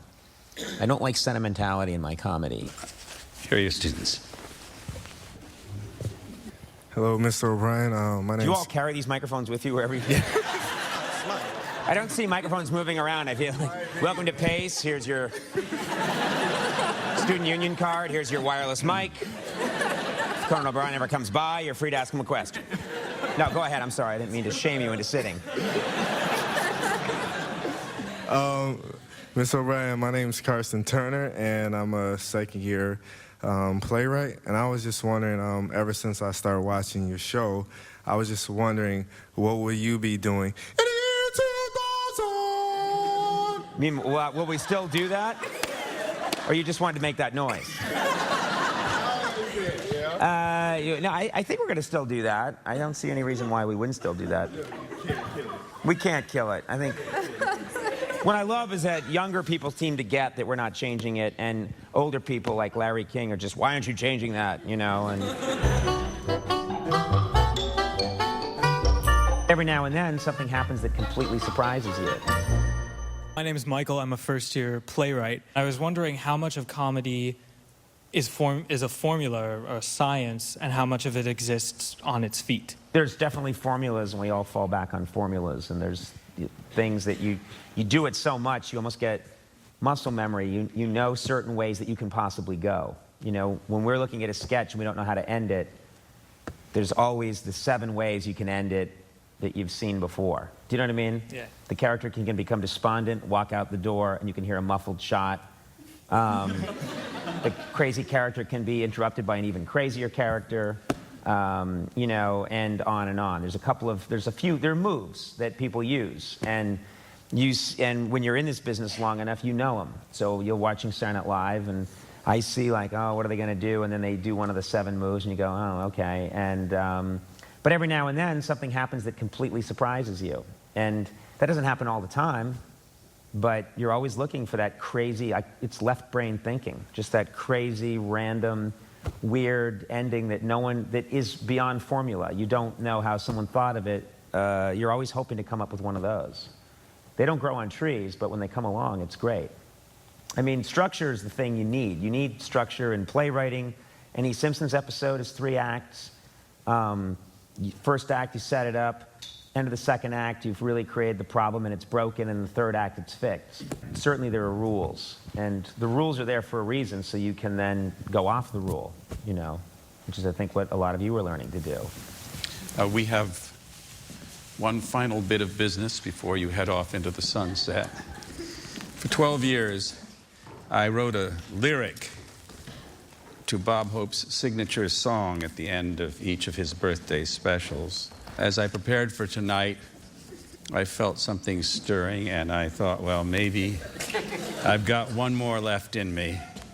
And so if our students will join me here on the stage, I would like to present you with this. Okay, Evan. Thanks for the memory of watching bleary-eyed, laughing till we cried. You didn't always kill us, though God knows you always tried. We thank you so much. Thanks for the memory of lofty Conan hair, a masturbating bear, Lopez's hat, Enchanting chat. And Max's stony stare. we thank you so much. We thought you'd be with us forever. Could Conan desert us? No, never. But NBC's bosses are clever. Oh, what the hell? We wish you well. Thanks for the memory Of 16 awesome years, triumphs, raunchy smears, ingenious quips, and talking lips, and sometimes even tears. We thank you so much. Who knew you would love us and leave us? Your 12:30 absence will grieve us till Fallon shows up to retrieve us. We'll let it be. Say La TV. So here's to new memories. Go get 'em in LA. in your own Conan way. No matter where fate takes you, you will always have your say. May your brand new dominion last forever and a day, so all the world can join us with a final fun bouquet. To thank you so much. Wow, that was great.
She didn't tell me. Shut the fuck up. Welcome to another episode of Between Two Ferns. I'm your host, Zach Galifianakis, and I'd like to welcome my guest, Conan O'Brien. Zach, good to see you. How are you? All right. I didn't know you were here. You don't own me. All right. How are you? Good to see you, Zach. Hey, congratulations on the new role. I understand that you're playing Papa Smurf in the live-action Papa Smurf movie? Steve Allen, Jack Parr, Johnny Carson. Yes. Jay Leno. Mm-hmm. Conan O'Brien. Mm-hmm. I was just listing my favorite Tonight Show host in order. All right. Well, thank you for having me on the show, Zach. Great to be here. I'm having a really good time hosting the Tonight Show, and we're having a lot of laughs. We've taped about 40 shows so far, 2 of them quite good. I remember those. Does anyone ever tell you you seem like you are the black Byron Allen? People are make fun of my complexion sometimes. I'm pretty pale. I use an SPF 125 when I go to the beach. It actually shoots light back up at the sun. That's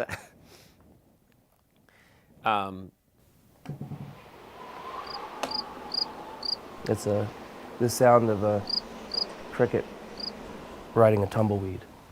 That's helpful. When you go home at night and you watch yourself, do you... Do I what? Touch it.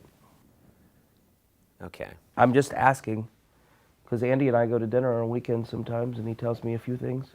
So you guys are pals. That's it. You guys are pals. And you get together. Well, you guys get together at the Waffle House. Andy and I have the same trainer. You have the same trainer? Sit-up coach. He must be some awesome trainer working out with you two guys. He actually is pretty good. Yeah, he also train. What does he also train the Michelin Man in his spare time? That's just hurtful.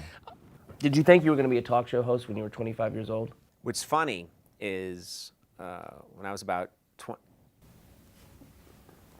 I'm just getting ready. Well, initially when I was 25, I was thinking about being a male model, but that didn't work out. This is not bad. Come on. Oh, come on. This isn't bad. When you started hosting, you were nervous and sweaty and underprepared and desperate. Well, yes. In 1993, I took over Late Night. No, I'm talking about The Tonight Show. Okay. I don't know. I'm getting a are you mad at me about something? I just thought what are you mad about?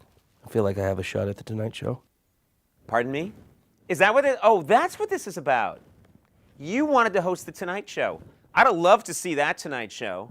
You stumbling out there, sitting on an old chair from a public school, looking at a piece of paper, 2 freaking ferns on either side of you. Tonight Show with Zach Galifianakis. Tonight, he mumbles angrily at Meryl Streep. We're out of time for Conan, and we'll welcome our next guest. Please welcome Andy Dick.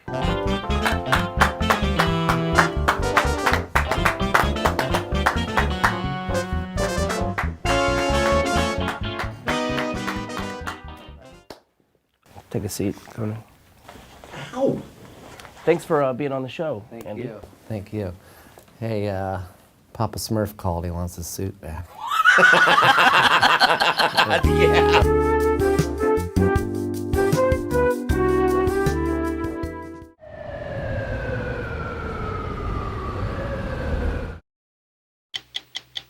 60 Minutes Rewind.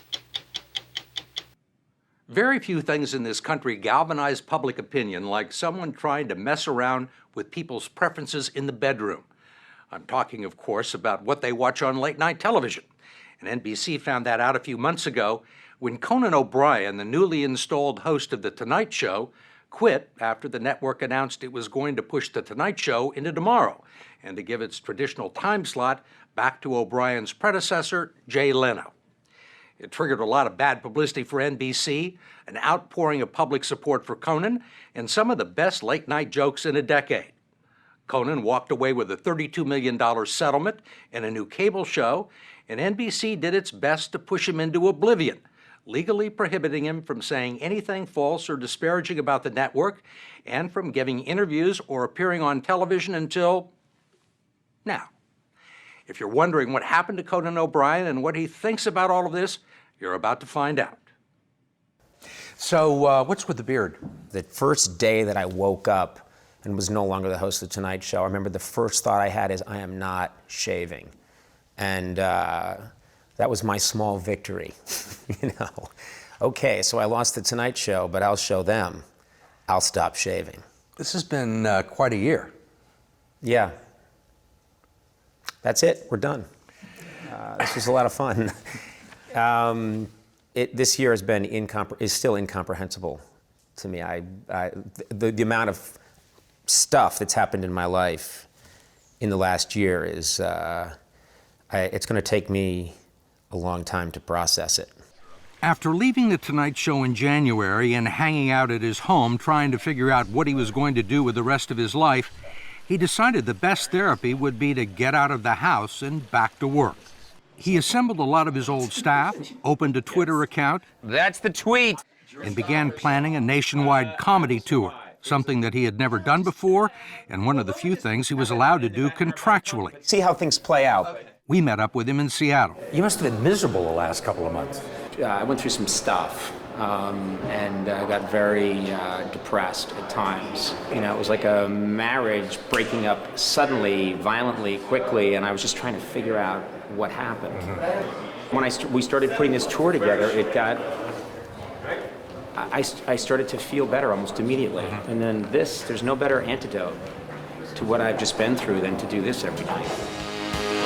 Ladies and gentlemen. A little bit. Okay. Why don't you go? You go! I can't do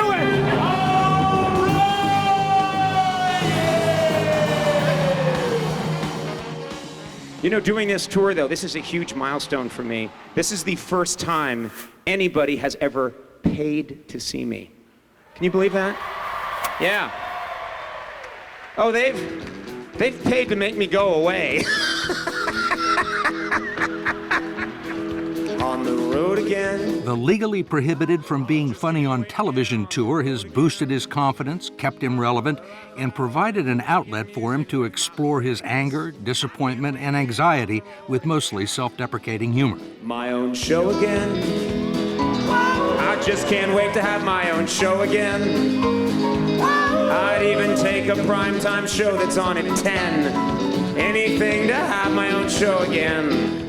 After 40 performances in 32 cities in the U.S. and Canada, the tour will wind up next month at Radio City Music Hall in New York, right next door to NBC's corporate headquarters, where this whole late-night fiasco was cooked up. I just want to say I couldn't be happier. You were the only choice. You were the perfect choice. You have been an absolute gentleman in private and in the press. I agree. Conan rocks. Good luck next week, my friend. Jay, thank you for everything. Less than 1 year after Jay Leno handed The Tonight Show off to Conan O'Brien, NBC decided to cancel Leno's disastrous primetime show and move him back into his old time period at 11:35 Eastern. Conan's Tonight Show, which was losing badly in the ratings to David Letterman, was to be bumped back to 12:05 the next morning. Was it in the back of your mind that, look, if I don't do that well, they can just pop Leno back in? I'm a paranoid person. And I think I'm the kind of person that can come up with lots of negative scenarios. But I remembered thinking that seemed like that was a stretch, even for me. What followed were some unpleasant discussions with NBC's West Coast brass. It just felt like the tone went very quickly from take your time, we understand this is a tough decision, to, let's go. And that probably helped me a little bit feel like, you know what, this environment doesn't feel right. And I've been with these people a long time, and I really don't like the way this is going. And when it started to get toxic and I started to feel that I'm not sure these people even really want me here, I can't do it. Do you think they wanted you to leave? Yeah, that's crossed my mind. I don't know how thought out this whole thing was, but if they wanted me to leave, it worked. This was just really, really hard for him. It was watching someone's heart get broken. Liza O'Brien, Conan's wife, was one of his main confidants and closest advisors during the debacle. Did you approve of everything that he did? 100%, yeah. You thought he should have left? Absolutely. What do you think of the way he was treated by NBC? From my perspective, it felt like they never really gave him the job. That they said, we're going to give you this job in 5 years, and they kept him with the company, and he said, I won't go anywhere else, and I'll keep working for you, and I'm in it for the long haul. And it felt like they lost their nerve to really make a change, and that was too bad. It was a shame, because it would have been great to see what he could have done if he had their full support and had some more time. You've got this non-disparagement agreement. Do you have a copy? Because I haven't read it in a while. I have a copy somewhere in my I keep bag. one in my wallet. You do? It'd be funny if anytime people come up to me, hey, so what's the deal with Jay Leno? Hold on a second. He's a fine and good man. There we go, put that away. Can I assume that this interview would take a different tenor if that agreement did not exist? No, I don't think it would. The biggest thing people come up and say to me in gas stations and restaurants, I have so many people say this to me, hey, partner, you got screwed. And I always tell them, no, I didn't. I didn't get screwed. I'm fine. It didn't work out. Well, you did get screwed. You think I got screwed. Well, I think most people think you got screwed. I mean, Jay Leno thinks you got screwed. Jay Leno thinks he got screwed. How did he get screwed? Explain that part to me. I'm sorry. Jay's got the Tonight Show. I have a beard and an inflatable bat, and I'm touring city to city. Who can say who won and who lost? I'm laughing because crying would be sad. The story will continue after this. Has Jay reached out to you? No. No calls? No, I do not think I'll be hearing from him. We should get him in here. We should. Is there gonna be a surprise walk-on? No. Okay. But he'd call. If you know his number, I'm sure he'd come over. He may have caller ID. He won't pick up. I think Leno would say, look, I was riding high. I was number one, and I was still number one when I left, and Conan made this deal with NBC, and NBC said, okay, Jay, we're going to take you off the air in 5 years, regardless of whether you're number one or number two or what. I think he felt like he was forced out by NBC at a time when he was a strong number one and was pushed out the door. That's his argument. It's hard for me to get inside his head and argue his side of this whole thing. Here's what I can say. I'm happy with my decision. I sleep well at night, and I, hope he's happy with his decision. Do you think that Jay lobbied for this? I don't know, but what I know is what happened, which is that he went and took that show back. Do you believe he acted honorably during all of this? I don't think I can answer that. I don't think.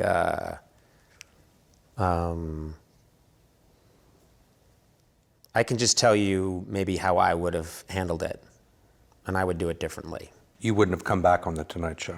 If I had surrendered The Tonight Show and handed it over to somebody publicly and wished them well, and then would not have come back 6 months later. But that's me, Everyone's got their own, way of doing things. What would you have done? Done something else, go someplace else. I mean, that's just me.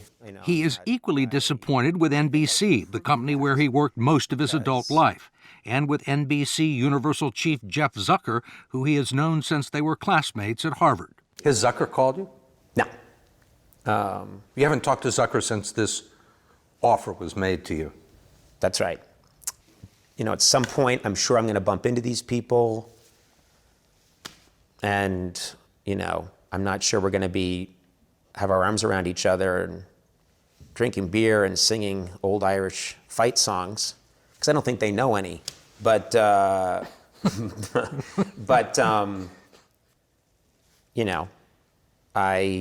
wish, this is going to sound crazy, I do wish these people well. Jeff Zucker was quoted as saying, at the end of the day, the viewers voted, and they didn't like Conan as the host of The Tonight Show. Can I take back what I just said? Do you take issue with that? in my opinion. I don't think that's fair or accurate, but he's entitled to his opinion. I think for anyone to say that the results were in after 6 months, that doesn't ring true to me. Oh, they said that for the first time in history, the Tonight Show was losing money. I don't see how that's, I honestly don't see how that's possible. It's really not possible. It isn't possible. Did you expect NBC to give you more of a chance? Absolutely. Yes. Do you feel like it was a failure? My Tonight Show? No, absolutely not. Conan does agree with NBC's comments that it was a business decision motivated by money, and he acknowledges that Leno had the more expensive contract and would have been even harder to let go. Some people have reported that that NBC would have had to pay him $150 million. Mm-hmm. Yeah. So if you look at it that way, and you're working at, let's say, I don't know, you're working for General Electric, and you tell them, you know, there's this to make that guy go away, or there's this. That decision's probably pretty clear, and I think, in my gut, I honestly believe everybody knows. Yeah. That's what happened. They did what they had to do, and okay, I get it. And the only thing I take exception to is subsequently people saying, well, you know, Conan was losing money, and, you know, actually he was murdering cats. What? You know, whatever. Last month, Conan finally pulled the trigger on his future, raising some eyebrows by signing on to do an 11 o'clock show for the cable channel PBS, and not with a broadcast network. I do not look down my nose at cable, and I think anyone who does isn't paying attention to television these days, because this world is changing very quickly.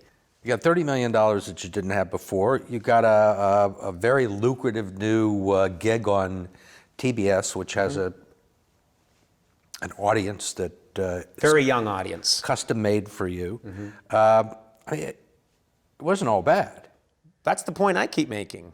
It's crucial to me that anyone seeing this take anything away from this. It's, I'm fine.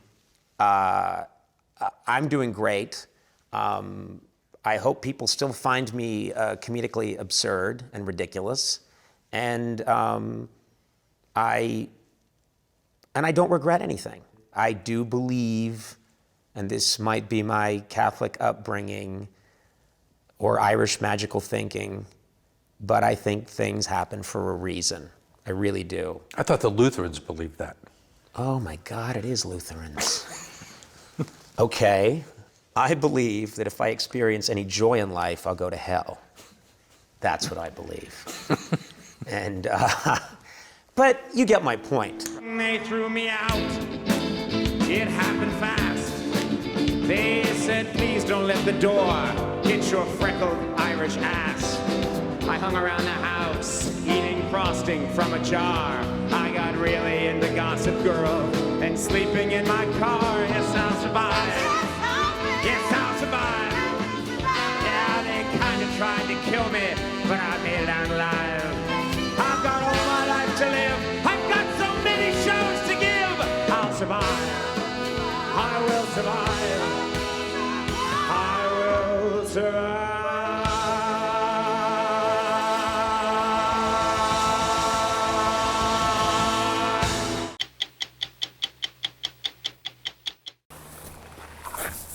What color is this? Well, underneath the dust, it's British racing green. Really? No, not really. Sort of metallic turquoise.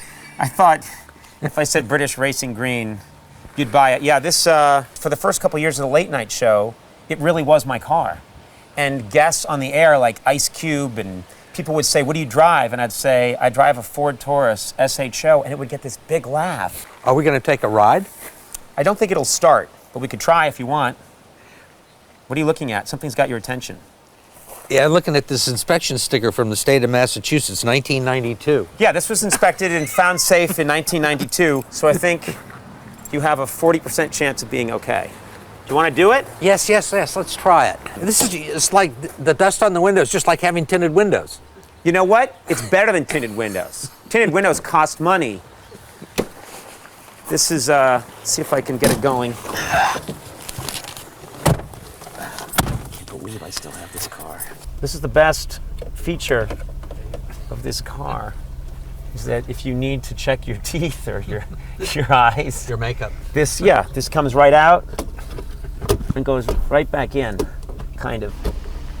In its day, this was quite a sexy car. Do you believe that? No. I didn't think you would. Do you still drive this around down lot? I sometimes do, yeah. Do you have a valid inspection sticker? Let's not get into that on the air. Okay. Well, I'm sure you have liability insurance. No, I gave that up.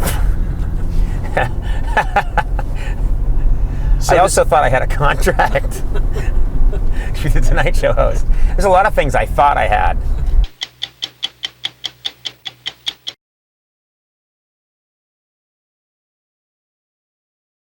Did you see this story in the news? Two brothers in Iowa discovered that they were married to the same woman. They were married to this woman.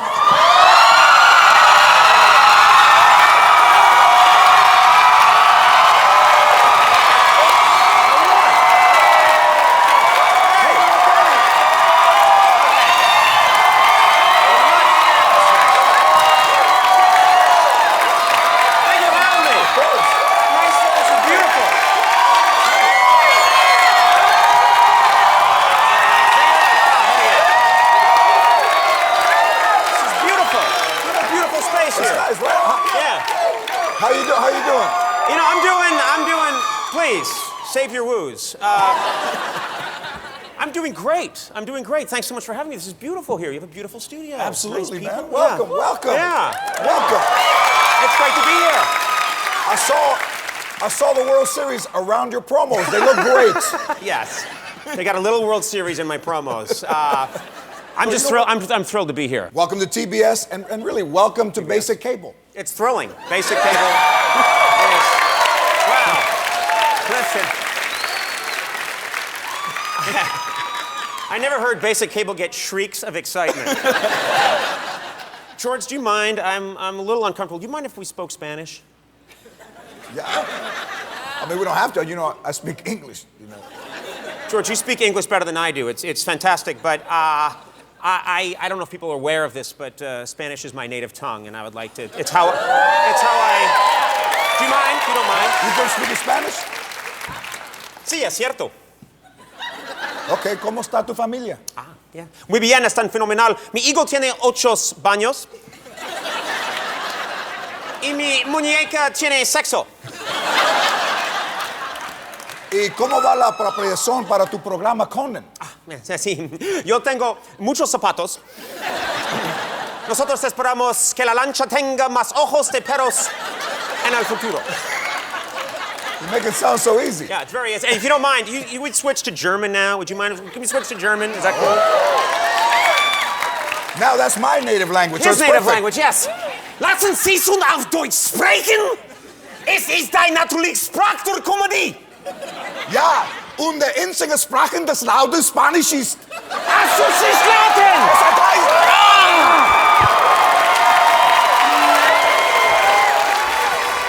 Remember, Conan, new show premieres Monday, November 8th at 11 p.m. Vote immediately by Lopez tonight at its new time, 12 midnight. Conan O'Brien, everybody.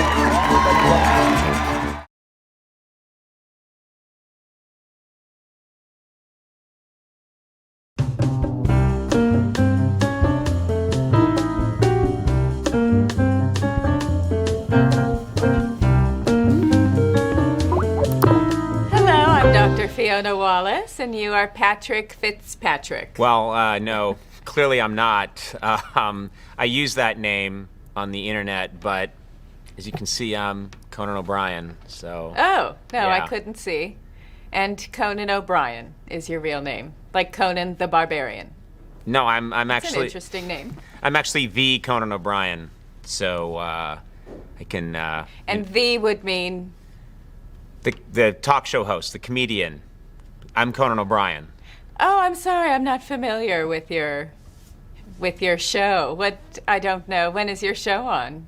It's on TBS. It's on 11 o'clock. And, oh, right. So I wouldn't have seen it. I don't need sleep aids. So Okay. Well. I don't watch those shows. Yeah. Well, anyway, I've been doing this for a long time, about 18 years, and you know, okay. I've been. Well, that explains a lot, because 18 years, and so it's a midlife thing. You've been at it for 18 years and still waiting. Okay, I understand. Waiting for I don't. For the big hit, you know, for it all to come together in a way that you would. No, I'm pretty. I feel pretty secure that I've had some success in the business, and yes? yeah, and I'm known. When I go to a restaurant, they seat me pretty quickly. Oh, that's you. That's a sign. Right this way. Oh, wait, can you just pause for 1 second? I can't pay attention because I'm Googling you. I think it's nice to know who I'm dealing with. Oh, okay, yes. Team something, team, your name, and then it's Team Coco. So is that Coco Chanel? Are you? No. Is it a fashion late night talk show? No. Coco is a nickname that Tom Hanks gave me, and. Oh, he's very famous. Congratulations. Anyway, I've been doing this a long time, and I heard about your service, and I was intrigued because it's anonymous, and you know, you can imagine if someone like me went into Beverly Hills and be seen walking into a therapist's office, because people would, you know, they'd recognize me. Would they? Yeah, there'd be a lot of people. Really? And it would probably be in the tabloids. You know, Conan O'Brien goes to therapist. Oh, really? Or Don't recall ever seeing you in the tabloids. Twice I've been in the tabloids. And twice? It's been, yeah. Okay. Locked myself out of my car and they were there. Oh. Anyway. That's embarrassing. I'd like to get some stuff resolved in privacy, and this seemed like a good idea. No one sees me come, sees me go, and I'm here in a very comfortable space. This is my man cave. Oh. Yeah. It's a basement? Yeah. It's a place that my wife lets me have this corner just for me, and until her in-laws come. But this is mostly my space, and so I can just be me, and I don't have to be that Conan that everyone knows. It's funny that you refer to your parents as her in-laws. That's the first thing I picked up on that I think is very telling. Yeah, my parents come a lot, and I call them her in-laws. Right. I get angry when I talk about my parents. That helps me. That's very interesting. I have a lot of anger about different things, and I have trouble expressing it in a healthy way. That's true, because you said it made you angry, and I didn't see any sign of it. Yeah, the way I grew up as an Irish Catholic, you couldn't express your anger. Right. And I had a therapist once who said, own your anger. The only good thing about owning anything is that you're able to sell it later. So I don't know. I don't agree with that term. Don't know what that meant. So you don't own your anger. Do you lease your anger? Maybe you can do a lease to own. I'm sorry. Okay. I just find it funny. No, that term. it's very funny, and I'm obviously I know funny, and that's funny. Oh, you do? Okay. So it's a comedy show. Yes. Yeah. I'm actually I'm the host. I'm the host of the show. Oh, you're on camera. Yes. Oh, good for you. Well, that's wonderful. Yeah, I'm on camera. Right. Why would you think I wasn't on camera? I didn't know. You just said you had your own show and that there was a Team Coco. So I thought it was a brand. Maybe it was a cartoon show and you're a cartoon character or something. I'm sorry. I don't know who you are. I don't. No, it's just interesting to me that you look at me and I don't look like someone who would be on camera. No, you don't at all. Thank you for being understanding then. You have a good ego about this, you know. Do you think I'm not good looking enough to be on camera? Is that, I didn't say that, but if that's what you want to hear. No. Then that's another issue we could deal with. I don't want to hear that. Would you like to deal with the low, your self-image, or do you want to deal with the anger? Okay, I'm confused. I guess I'd like to talk about the anger. Okay. And we'll shelve the part where you're shocked that I could be on camera. We'll put that in a box and put it to the side. Well, it's something to think about. But like you said, let's shelve that, and then let's pick up the anger issue and see how we can have you own it more. All right. So what do you do? It's not anger management. It's the opposite of that. It's expressing anger. I have to always be the nice guy, always be the funny guy, always be the guy that always makes them laugh. How tiresome. Not just for you, but for the people around you. You must have a wonderful wife. That's lucky. Something to be grateful for. Yeah. Well, I am grateful. I'm grateful for a lot of things, but I feel sometimes that I'm getting angry, but I don't know how to say in an adult way, I'm unhappy with you right now. Because that's exactly the right way to do it. An adult gets angry, but doesn't demean the person that they're speaking with, doesn't belittle them or humiliate them. They simply let them... Wallace. I'm in a session, you colossal idiot! Oh. How dare you just storm in like that? I am so sorry, Dr. Wallace. It's an emergency, and you're Conan O'Brien. Oh, he knows That's who you Conan are. O'Brien. Okay, my impression was this would be private. I would rather people No, not... this is my private. wife. This is my assistant. My wife absolutely. Hold on a second. Oh, I don't know that this is okay. No, can you not do that, Oh please? no, I'm so Don't sorry. do that. Who is that? This is my assistant, Jerome, Absolutely. and he's never burst in before. I don't know how he knew. Hi, Jerome. Hi. But what's going on, Jerome? I love the Conan blimp. That was such a... no, but there's an emergency in the driveway. You know, your neighbor was just screaming at me holding a chainsaw.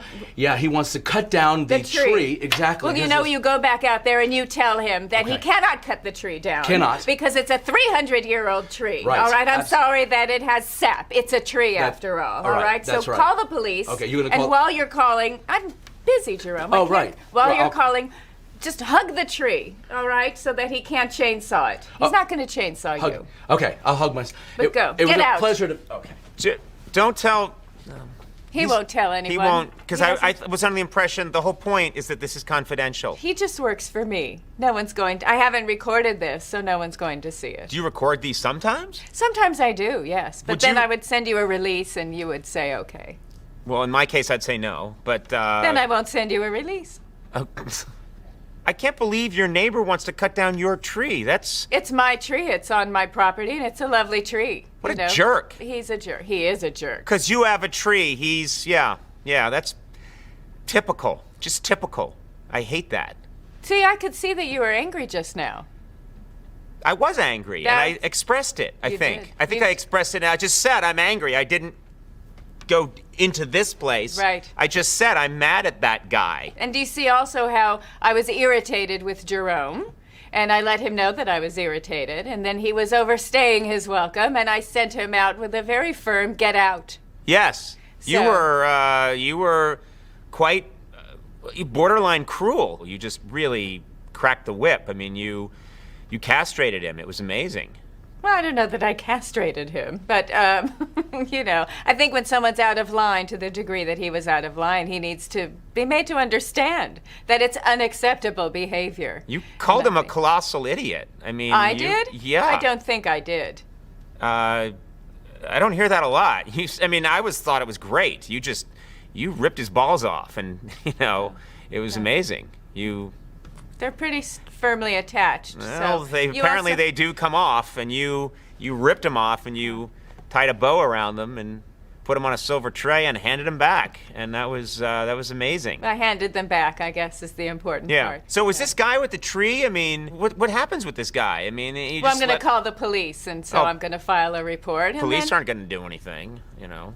I call the police on my neighbor all the time. Oh, you do? Yeah, I live next to Eric Estrada. Remember from Chips? Oh, yes. Oh. Yeah, he is always power hosing stuff in his backyard, and the water gets everywhere, and it washes up onto our windows. And I've talked to him about it, and he's impossible. So I relate, you know. Oh, you know what? I'm sorry. On my Google, I just saw it because I had a moment while you were talking, and it says that your show actually does very well. We do well with, you know, young people. Younger generation likes it, so. That's wonderful. You know, it seems I have this new treatment modality, so I'd really like to help more people if you could help me get the message out. So if you would have me on, I'm sure I'd be a very interesting guest. Yeah, we don't do mostly celebrities, mostly well-known actors, and if we had someone like you on, it would have to be a Dr. Phil maybe, or a Judge Judy. I am like a Dr. Phil. Well, but he's such a known name. Well, and I will be too once you have me on. It's just so that I could help more people. You know, look at the results you've gotten so far, and this was only our first session. Well, I think there's a way I could help you that might be a little more immediate. Oh, really? Yeah. Well, I'm excited. Oh, yeah. Well, you do. It seems that you're on Twitter and you have a big internet presence. So sure, because I'm on the internet, that might be even more helpful. Thank you very much. I think therapy's a two-way street. No, you're helping me, and I'm going to help you. Wonderful. All right, then I will see you next time. Okay, I'm wide open. I really don't work very hard. Why don't I could give you some homework if you like. Why don't you make a list of the people who you are having problems with that make you angry, okay? And then we can discuss ways to deal with them. I could do that. That's great. Okay, good. Then Sure. you have an assignment. Assignment received. Okay. Is that what I say? I don't... No, we can just say, I'll say goodbye, Conan, and then we can Conan. log... Just plain Conan. Okay, goodbye, blank Conan. No. You said Conan. That's what Regis says, Conan. Right. I'm just Conan. Conan. Yeah. All right. Goodbye, Conan.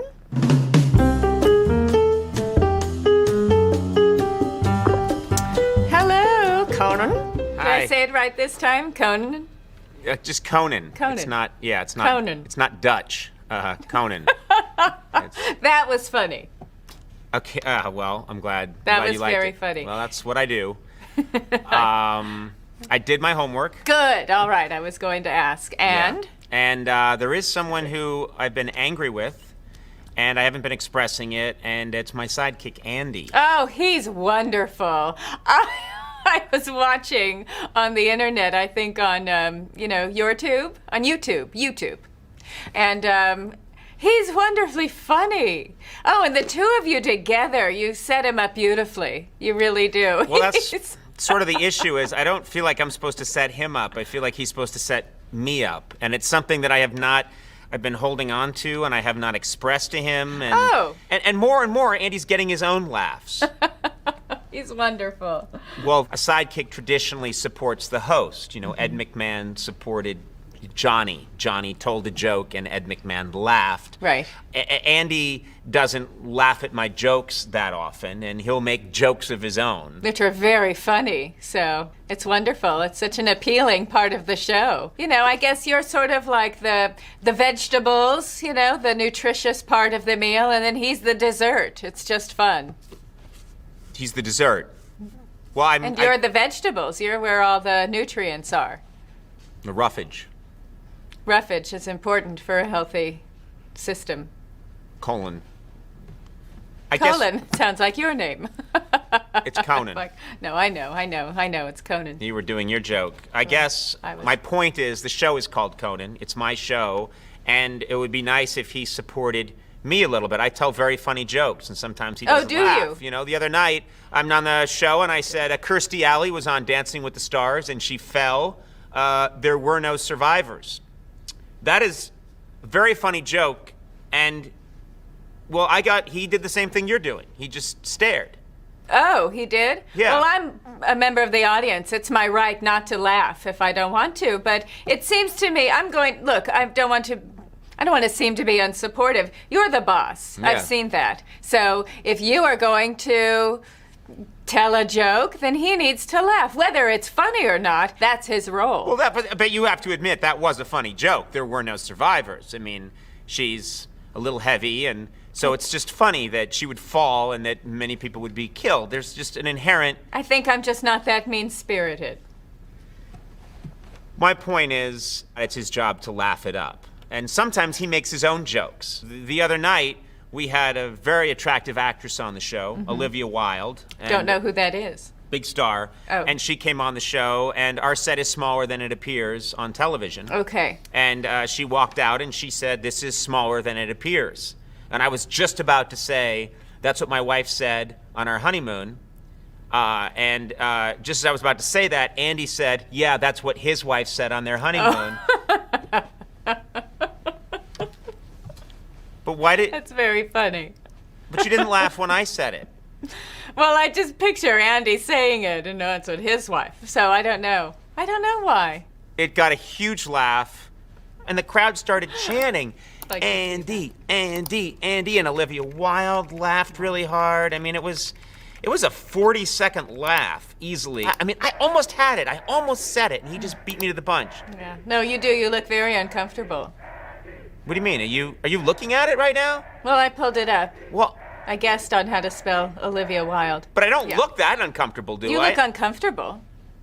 Okay, I thought I just felt uncomfortable. Okay. Well, That's then the- forget my word. Let's stick with your word.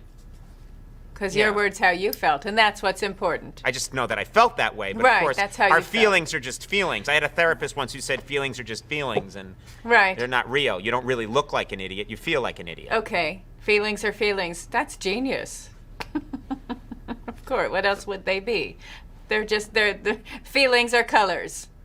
All right. And that's my joke. Okay. Anyway, the issue is that you're not being fully appreciated for what you are, which is the glue that holds it together, not the icing on the cake. Well, I'd like to be the icing. I mean, I'd like to. I don't want to be glue.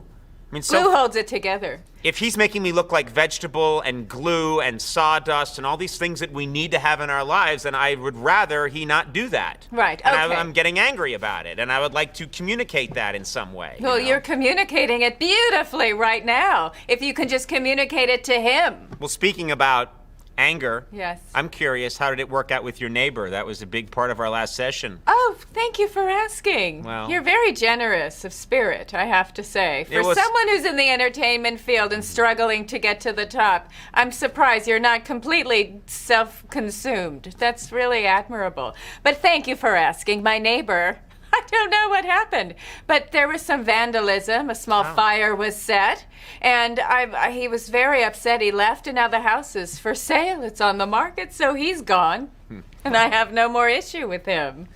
Well, you're welcome. I don't understand. You're welcome.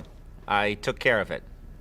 You took care of it. Yes, I did. My band, Jimmy yes. Vivino, and the band, Yes. they were playing in Philadelphia. They had a gig, and they're rough customers, my band. I asked them to I've seen them. Yeah, they have. Some of them have done time, and 3 of them aren't even musicians. We'll get into that later. And I asked them to take care of your neighbor, and I gave them the address, and they took care of it. Oh. So, thank you. Thank you. Thank you. Yeah, there you go. Well, thank you. Yeah. So, Wow. yeah. I don't know what to say. I mean, he doesn't seem to be harmed, my neighbor. So Well, that's- they roughed him up a little bit. They just shoved Oh. him around, and they. He was scared. I know that. I know they needed hazmat to come in to clean up. Yeah, yeah. You know, from No, where he they- was standing. He was very frightened. My band can be very, very scary. 4 of them are Italian, and it's. Right. They took care of it, so your problems are over. Your tree is safe. How sad. It's a wonderful story that I won't be able to repeat. No, no one's ever going to know. No. No. Well, then thank you. And now that I've taken care of your problem, and no one connects you to me, Right. you take care of my problem. Oh, well, You know, my fees I did are... you a favor, Yes, no, and- I understand, but I think it's... My fees are my fees. Well- So I can't really reduce them. I think you have the means to pay them. I do appreciate the gesture, but I didn't ask you to I do it. wasn't talking about that. What I'd like you to do, and I've been thinking about it, and I think this is perfect, if you could call Andy, because this is the beauty. No one can trace you to me. You call Andy and say you're from some group that's conducting a study for Turner Broadcasting, and the numbers are coming in, and it's revealing that Andy's talking way too much. All right, and just really put the fear of God into him. You know, you got to shut your yap. You got to laugh more at Conan, or you could be on the pile of rejected sidekicks. You know, and make it sound official, and let him know. Let him know that he's been playing with fire, and that the numbers reflect that. And that man, I think. That'd be pretty sweet. I'll get you his number, and you make the call. Funny that you think this is funny, that this would be a funny idea. Well, it's something It's given you such joy. I haven't seen such a broad smile on your face until you were talking about this. just the thought of that. I mean, that son of a bitch, getting that phone call and just hearing, you shut your trap. You better just... But why would he stay in- believe it when he's so beloved? I mean, he's clearly the draw. Okay. You think he'd believe it? I don't. You'd make him believe it. That's your job, is make him believe Well, it. actually, my job is a therapist. My job is to help you deal with anger and address your anger with the people to whom it's focused. Your job at this point is to do me a favor because I did you a favor. We had a deal. I never agreed to that arrangement. What is this, an Alfred Hitchcock movie? No. You made it clear. You said therapy's a two-way street. Okay? Well, guess what? I drove down my side of the street. Now it's time for you to drive down your side of the street. Well, I took a turn and I'm not going to use that street No. They closed that street. You tried to take that turn and it is blocked off. They're doing repairs. repairs. There's another street. Instead of making a right, I made a left. I know that street. It's a cul-de-sac. That's a cul-de-sac, and children play there. And you came back out. It is a two-way street. Well, I'm going to pretend I'm in a different neighborhood where there is another street I can take entirely. Okay, I'm not going to go down your street with you. Can we? The street metaphor may have been a mistake. And I think it's perfectly fine. There are plenty of streets. I'm going to take a different street. I'm going a different path. All right. Than, as you people in LA like to say. I'm going to go my own way. I scratched your back. Well, this is apples and oranges. Pardon me? I'm using a different kind of metaphor. I don't know. We were on a street, and now there's an apple. I don't understand. I'm getting confused. The point I'm trying to make is that I helped you, and you need to do this for me. It's that simple. No, I'm absolutely not going to do it. All right, well, guess what? It's your funeral then, all right? Your funeral. Just remember that we had this conversation. I helped That's a metaphor too, though, right? Your funeral. I guess we'll find out. No, let's say that it's a metaphor. Maybe it is. Well, it should be, otherwise this is a threat, and I'm going to have to record this session, which I didn't want to do to protect your privacy. You don't record these. These are not recorded. No, it hasn't, but I just have to push a button and I can record it. Say that the funeral, that's a metaphor. There's no funeral. There was no funeral. Okay. There's not a funeral. All right. But this is a whole new ball of wax. All right. How's that? That's you like less that? threatening. It's a different ball of wax. Fine. It's a ball of wax. That's rolling right your way. There's a ball of wax headed your way. I'm going to be able to sleep just fine at night. It's a big ball of wax. Mr. Trying to become famous Conan O'Brien. It's trying to be... See, so I've installed an auto hard drive, which will back up your system every single day. Good, all and right. There you go, it's 83%, that's the status bar. All right, good, 91, good. 92. Thank you, I can read numbers. None of this would have been necessary had you not allowed that Tammy person into my office and at my computer, Jerome. Yeah, I know. And luckily it was only that one time, so. For all we know, it was that one time. Well, it wasn't the biggest thing about the whole Tammy fiasco, if you ask me. Yeah, well, that's true, and you're welcome. Happy to have saved you from that criminal. Oh, thank you. Believe me, are you kidding? I've never been more grateful. I mean, because now more than ever, I know that I want to be a father. And Haley and I are talking about having even more, like multiples. Oh, it's maybe finished. 5. All right, good. Get me coffee, please. Oh, and no soy. I like milk.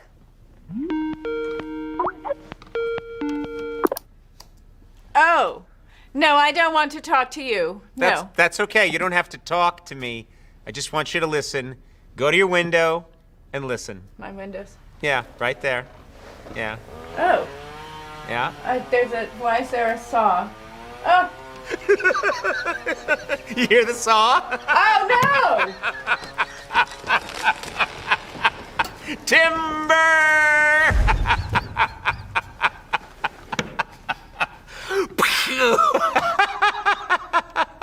It's not very funny, all right? No, actually, my job is to know what's funny. And well, then you're not good at your job. That was a 300-year-old tree that just was felled by you. Yes, I felled the tree. Yeah, I didn't realize we were in the 17th century. And you should probably also... You should probably also know that my sidekick, my assistant Jerome, was standing right next to it and it fell on top of him. And he was trying to move, but I couldn't see that he was able to get out from under it. So luckily, I think one of the neighbors is calling. Did someone get hurt? Well, I saw a little blood and he's trying to move. He's still there. No one's supposed to get hurt. He got hurt. Oh, that's definitely hurt. Those idiots! They're not supposed to hurt anybody. They're just supposed to chop down the tree. Yes, well, and someone got hurt.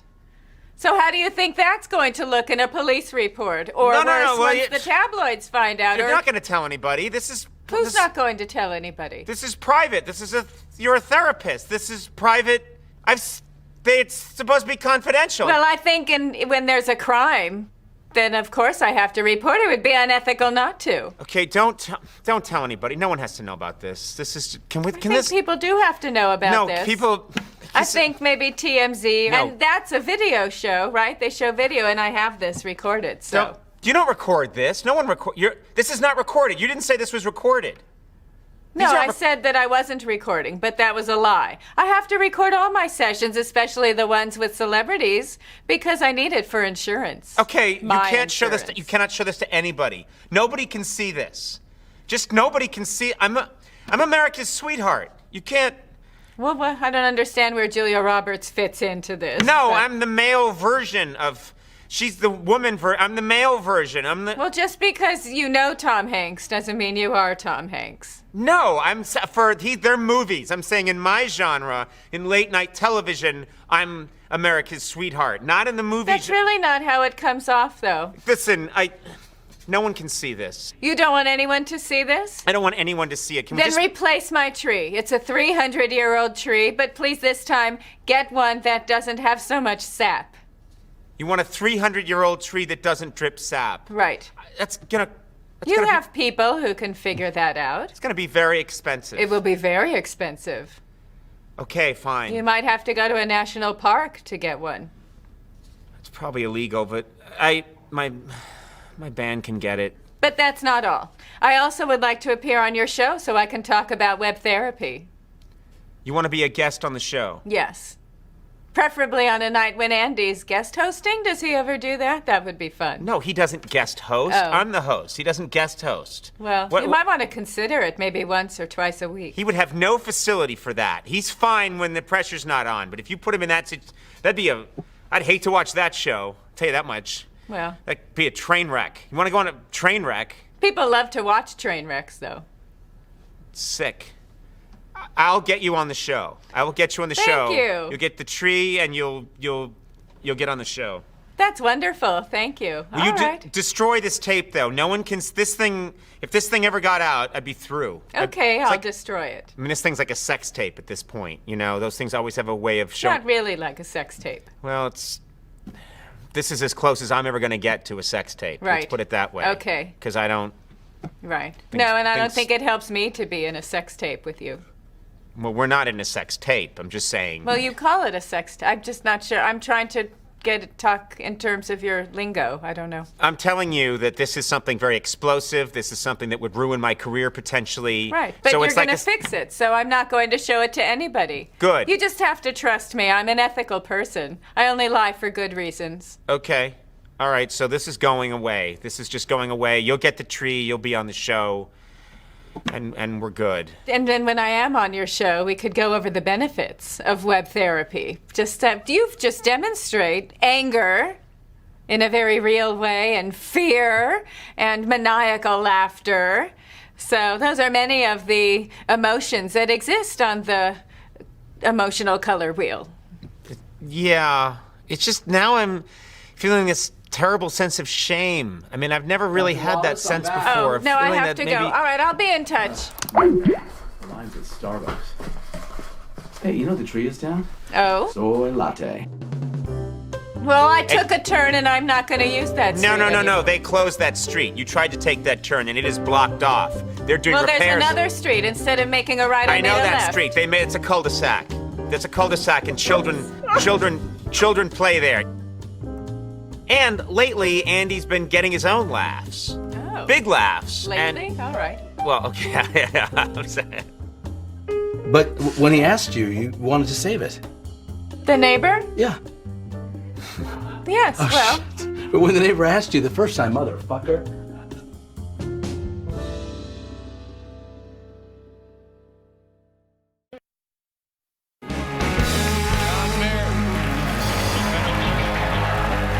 Thank you so much.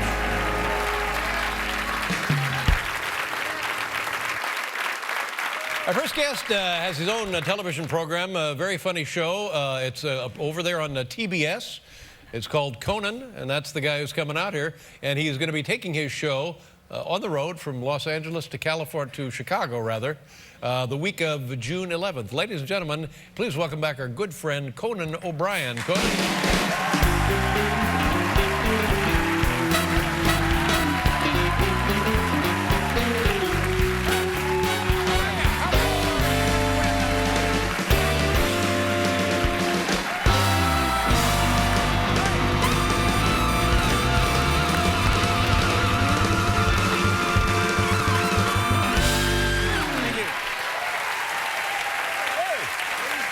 How are you? Welcome back.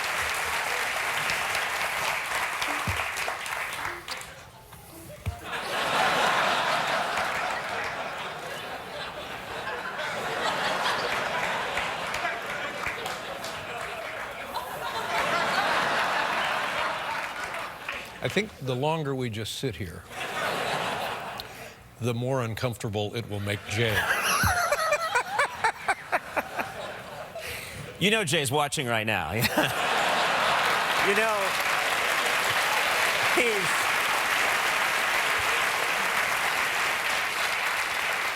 he's getting a live feed in a satellite truck right now. He is watching every second.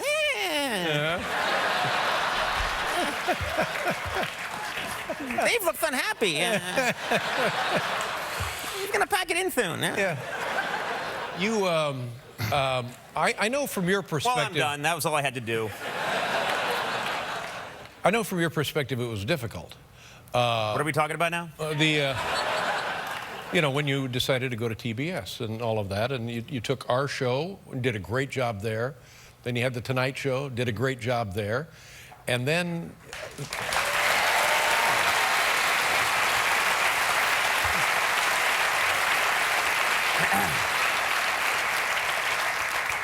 some kind of a mix-up. I really don't recall. It's, how do you it's been a long time How do you feel now on the other side of all of that? You got to feel great. You got to feel. I feel terrific. I really do. You know, all I ever wanted to do was, I mean, I'm very lucky to get to go on television and to do my thing my way. And TBS lets me do whatever I want. They don't watch it. They don't care. Checks come in. They're not watching. No, that's the magic. And I have a great time. You know, we took all of our people with us, so everybody is happy, and so I'm thrilled. It worked out, and I'm a lucky person. So and forgive me for making this all about me, but that's kind of what I do. I was delighted by everything that happened, except you losing your job. I will tell you. I will tell you, and this is honest, the only consolation I took during that period was that you were happy. It was really... It was really humanitarian. I did. I felt this is a... sometimes Dave seems a tad unhappy in his life. And if this is bringing you some measure of joy, then to hell with my career. Yeah, no. You know? Let me explain myself. I knew you would be just fine. Yeah, I can forage for food. No, I don't think that was ever going to be a question. I can catch animals and eat them. I knew I'd be all right. But you were happy. I'm happy for you that you were happy. Let me illustrate this. I've known Jay a long, long time. We go back to the mid-'70s, back in Los Angeles at the Comedy Store. Jay was always the guy. The funniest guy. He was the guy. He was the guy you'd go to see. He was the guy you wished you could be more like. He was funny. He was also a bit of a brat. A bit of a brat. And so then... oh, you know, when this came along, I said to myself, oh, yes, this is the Jay I know. And I really, and I kind of, you know, I refer to that period as the golden age of television, really. The period when I lost The Tonight Show. Yes. That brief week and a half period for you is the golden age of broadcasting. Yes, that's right. But it has nothing to do with you. But then I'm contented. This, and people, this is a silly question. I'll ask it anyway. Any moments of genuine amusement during that ordeal? Yes. There were moments when I was able to step outside my body and see the absurdity of it all.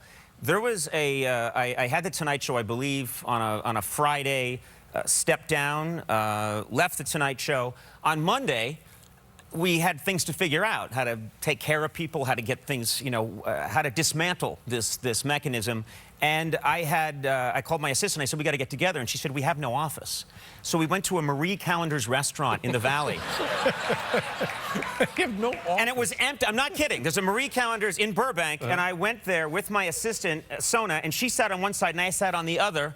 And I'm barking, this is what we're going to do, see? We're going to take care of everyone, yeah. And we're going to do that, and we're going to do the next thing, too. And a woman came by and said, didn't know or care who I was. Do you want one of our 9 pies? And I realized in that moment the disparity between sitting behind the desk as the host of The Tonight Show on a Friday and being demoted to a table at Marie Callender's, which, by the way, is a fine restaurant. Yeah. And it makes a killer pie, but I thought, this is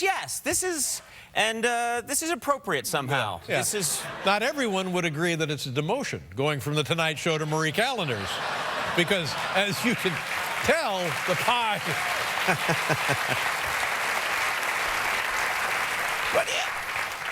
But you've worked through, you clearly were using my experience to work through some things. Let me tell you something. I've had my own trouble. I've had my own, Lord knows, I've had my share of trouble. So when I saw other trouble, and again, it wasn't at your You're someone expense. who's been in a car accident, who passed another guy lying on the road and said, That's right.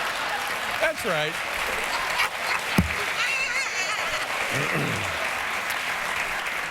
I was in one of those once. Let me... It was terrible. Let me return to my position here. It was the delight of seeing... Now, how many times, just between all of us, how many times in your life have you seen a picture of Jay stopping by the side of the road to help elderly folks who have run out of gas or whose car has caught fire, who have lost a tire or something? And there is Jay being the Good Samaritan to help out those people, like the AAA, except the AAA doesn't bring a photographer. That's the only difference between Jay and the AAA. And I just thought, oh, and so for that reason and other reasons, I really enjoyed it. And have you spoken to anybody at NBC? No. Who in particular? Anyone come to mind? No, they're all gone, the people that I remember. I think everyone involved in my situation, with maybe an exception, is gone. So there's no one there anymore that was there during my Nobody at the debacle. scene of the crime. Yeah. It's a whole different, I'm told it's a lovely group. I wish them nothing but the best. And... Put a polygraph on him. And what about your relationship with Jay? Because you knew Jay before he demanded that he get his show back. I was assured none of this would come up tonight.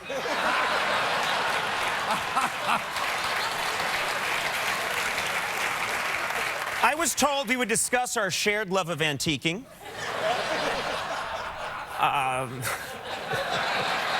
Our many wonderful vacations together. I was never informed that this would come up. But what is your question again? And you can repeat it as many times as you like. We can get you an office at Blimpie's. Trust me. But I'm so insecure now in my talk show jobs that I'm always eyeing tables at restaurants. You just. I could go there. I could be happy. But you had a relationship with Jay before the felony took place. What was the relationship like with Jay before this? Occasional phone call and... Did you feel a kinship, a camaraderie? It's a busy world. I come from a large family. No, I would say up until this event, we didn't have that much in common. Right. We're quite different fellows, he and I. I don't know why I suddenly reverted to 19th century diction. But he and I are different, and so we didn't have a lot to talk about in common. Right. I don't own many automobiles that were made before 1904, primarily of brass and leather. And so I don't know what to... Now we're going. Now we're getting someplace. I don't know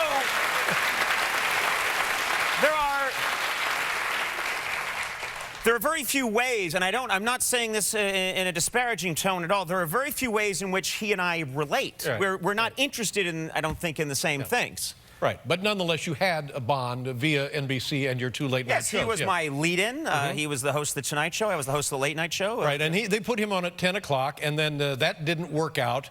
And it was, so then they said, Jay, are you busy? And he said, no, I'm just working on my cars. So he came back, and they said, well, go to... You're not doing the head waggle. Gives me an inner ear problem. We'll be right back with Conan O'Brien, everybody.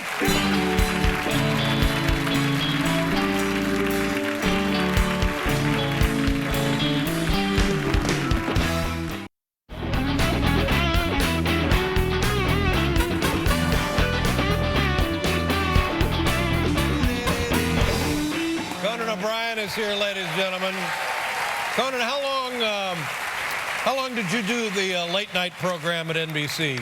The late night program, I believe I did it almost, maybe about 16 years, something like that. Paul and I did it before you for 12 and a half years. So you're the longest running host of that time period. And before Paul and I did it, what was it, Paul? It was the Tomorrow Show with Tom Snyder. Tom Snyder. Which was, in its inception, a tremendous show. A brilliant show. Yeah, it was he a had great show. terrific, riveting interviews with John Lydon from the Sex Pistols, John Lennon. Yeah, he did a lot of really nice stuff. And now you're at TBS, and things are great there. You have a hit show on TBS, and they leave you alone. You get to do everything you want. Yeah. How's your family? Are they all settled and everything's good now? Family's terrific. I have a lovely wife. I have 2 kids. I have an 8-year-old boy and a 6-year-old son. Tell me all about the 8-year-old, because I have an 8-year-old. I have an 8-year-old girl, Nev, and she's terrific. She is very beautiful. She's very smart. She's very quick to judge, like me. Extremely judgmental. And then I have a boy, Beckett, who is 6, and you've been through the boy phase where it's just all, they're great, and then they dissolve into absolute tyrannical rages. Like Stalin. They become Stalin. They become insane dictators within seconds if they haven't had their food. If their blood sugar level falls below a certain point, they'll kill me and all of you to get what they want. Has the child actually taken a life? We had, the closest we came is I did a event for Turner called Christmas in Washington. And it's an event, and they said that you perform for the number of people in Washington. You also perform for the president, the first lady, the vice president, and this is a great thing. And I said, I'd love to do this. And they said, you can bring the kids, the wife, and the children. I thought, this is fantastic. My children will meet an American president. So we go, I go, and I'm preparing for the event. My wife brings the children. They lock it down for security reasons. They just completely lock it down. And then they say, okay, before the event, you're going to get to meet and have your picture taken with the president. This is very exciting. My kids are nicely dressed. And my wife mentions to me casually, as we're getting in the line, the children haven't eaten today. And as any parent will tell you, you have that moment of, this isn't something, I don't know, I'm very busy today. I've got a show to do in front of the president, but that concerns me. I have some concern, Dave. And then we get on the line, and we're ready, and we've talked to the kids. You say, hello, Mr. President, and the First Lady, and the boy's wearing his little tie, and the girl's wearing her nice dress, and I'm wearing a dress, and everything's fine, and we're ready to go. Wait a minute. What? We'll get to that part. We'll get to it. It comes later. And we're ready, and they say, I hear someone say, President in 5 minutes. We got President in 5. And things get really quiet in the room. And there's a lot of people waiting to meet the president. And all of a sudden, I just hear, I look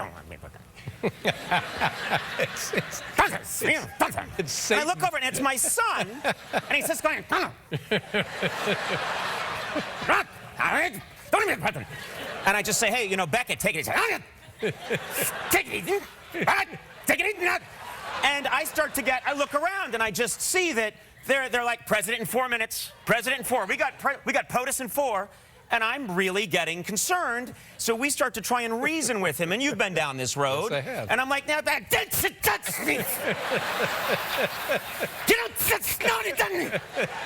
and then he just sits on the ground on the red carpet and faces away from us. And so If you've ever tried to pick up a child who doesn't want to be picked up, it's like picking up antimatter with chopsticks. You can't do it. So I'm trying to get him up, and he's... And then, this is an absolutely true story, the next person in line with us is Mr. Justin Bieber. No joke. I'm not kidding, because he's one of the performers at the show. And so he reaches over and he thinks, I got this, I'm Justin Bieber. Yeah, I'm Justin Bieber. He reaches over. I can handle this. And I see him going to pet my son, and I kind of want to stop it, because I know where this is going.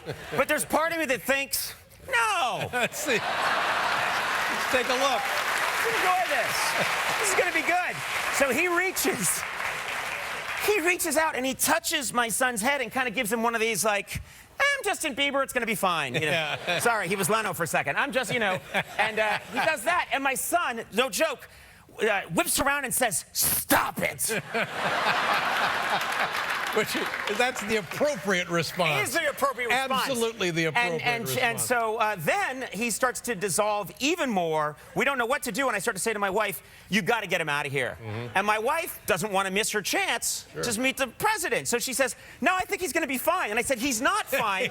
Meanwhile, he's like Curly from the Three Stooges. So finally, we open her purse, we rummage through it, we find a half of a cracker, we get it into him. Seconds later, I hear, I was ready to tell the Secret Service, take him out if you have to. If you have to, you have my permission. And then at the last second, the president comes in, gets there, we step up, and he had the cracker 30 seconds before, and my son, who's 6, is like, Mr. President. Michelle. What is that? Good to see you. How are you? Where does that come from? Fantastic. He pulled it together. That's my boy. Good for you. Yeah. That's an impressive feat, and congratulations. Good for him. The kid knows when to pull it together. Yeah. Very impressive. We'll be right back here with Conan O'Brien, everybody.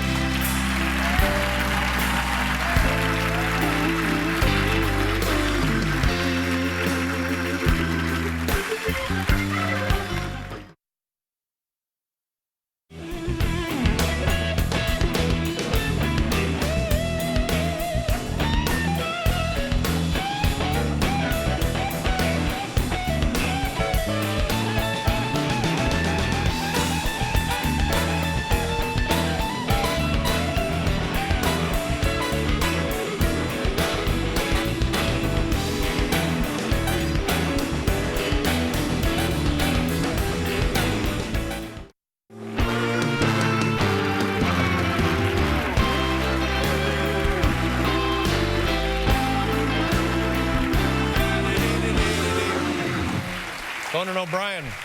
But for the summer, do you have time off? Are you going to Chicago? We're going to Chicago. Yeah, we're at the Chicago Theater where you took the late night show. Yeah, we did it there, and it was a fantastic facility. I love that place. As you know, it's a great city, a great town, and the audiences will be absolutely thrilled to have you there. Will you get time off to do fun stuff with the family as a unit? That was it, what I just described. That's time with my family. So I learned my lesson. No, you know, I hope at some point I'm coaching some. I'm helping coach. I'm an assistant coach in T-ball now, which is. I don't know if you've gone down that road. T-ball, we're now into coach pitch, but as I have described T-ball, an inning of T-ball is the most exciting 3 hours in sports. Yeah. When you see a 6-year-old or a 7-year-old or a 5-year-old make a legitimate out, field the ball, throw it to first, and put someone out, it's like seeing the face of Christ on toast. I know. It's miraculous. Yes. Actual play happened. Other than that, you might as well just duct tape some gloves to cats and let them roam around the field. And my favorite thing is when a kid does connect, which is hilarious, he connects with the ball and it goes out into the outfield, the kids don't run towards the ball, they start randomly spinning. Yeah. Like they're at a Fish concert. It's unbelievable. Now, I will tell you that things get a little better with coach pitch, and a couple of weeks ago we're at a game and my son is playing shortstop. How old is your boy? He is 8 years old. He's 8 years old. And he makes the play. And as you know, so please, if you're not going to make the play, at least let it hit you so it doesn't roll to the fence. So he grabs the ball. It's a kind of a heroic stab at shortstop. There's nobody on base. The runner is moving down to first base. He picks it up, scoops it up cleanly, and tosses it to third.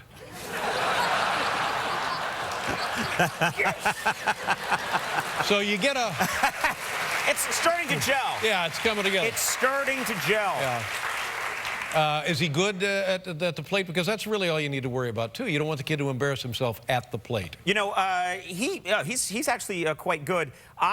Watching T-ball, have started to wish that I would love to see, and maybe, I don't have the resources to make this happen, but you could. I would love to see major league caliber hitters hitting off of a tee. Yeah, I think it'd be so fun to see a David Ortiz and look at that game and the scores. I would like to see them major league games where the scores are like 145 to 144. It would be extremely... Eliminate pitching altogether. Yeah, and steroids encouraged. Why not? The combination of steroids and the tee. Have you, you know, I saw your sister in a movie, for God's sake. Yes, my sister Kate. That was fantastic. She did a terrific job. She's very talented. What was the film? Was the fight? The Fighter. Yeah, my sister auditioned. They had no idea that she was any relation to me. Really? Other than she looks exactly like. Well, she looks like me in a wig. Yeah. No, she's an attractive version of me. She's very talented, and she, yeah, they had no idea. She did a terrific job. They put her in this film, and she nailed it. Yeah. I was extremely proud of her. Yeah, I think she, I mean, she also teaches, so she's balancing it. She's working in show business and helping humanity. Now, that's unheard of, for God's sakes. Now, you won't see me going down that road. Do you like living in California? You know what? California is pretty good. I will say, I got to look at your audience, and it's a good-looking crowd, and I'm not saying that just to cue applause right now. There's no time. That's so cheap. So cheap. Beneath you. I saw, and you'll relate to this, I saw, it's one thing that's very different there, is that the audiences are much more casual in their dress. A little more relaxed, yeah. A little more relaxed, and so I noticed, there was a picture that I saw in the years I worked at NBC, which was, it was a reverse angle of Jack Parr doing his Tonight Show monologue, and it's a reverse angle, and you see the audience. The men are in ties. They're all Don Draper on Mad Men. They've got the ties and the jackets. The women are wearing sensible Republican cloth coats. Everything's... And they're all sitting there and enjoying the show. Right. I watched an evolution occur throughout the 80s and the 90s, and it got more gradual. In Los Angeles, people come to the tapings in board shorts, flip-flops, thongs, and nothing else. World War I helmets, fake beards, eye patches. It's a freak show. I think you also mentioned that they often bring animals with them. They bring livestock.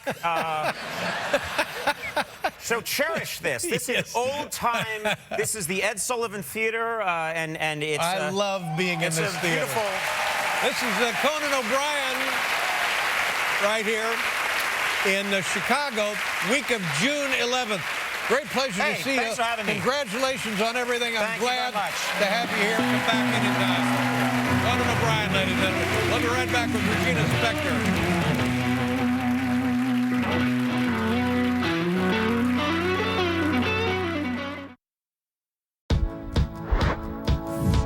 Tonight, my exclusive with Conan O'Brien, a rare interview with a late-night legend. There's nothing more comical than the sight of me without my clothes on. His comedy, his life, his loves. Now Conan tells all. Is any of this going to get in the papers, do you think? This won't get out. Conan O'Brien, as you've never seen him before. We often go to the spa together. Not now, yeah? All right. Come on. It was your idea. Conan O'Brien, and he doesn't hold back. That's the dumbest thing anyone's ever said to me, Piers. And I mean that in the nicest way. And tonight, the question I just had to ask. How many times has he been properly in love? I'm just giving you the answers that are going to make it all okay for me, man. Don't screw with this, okay? This is Piers Morgan Tonight.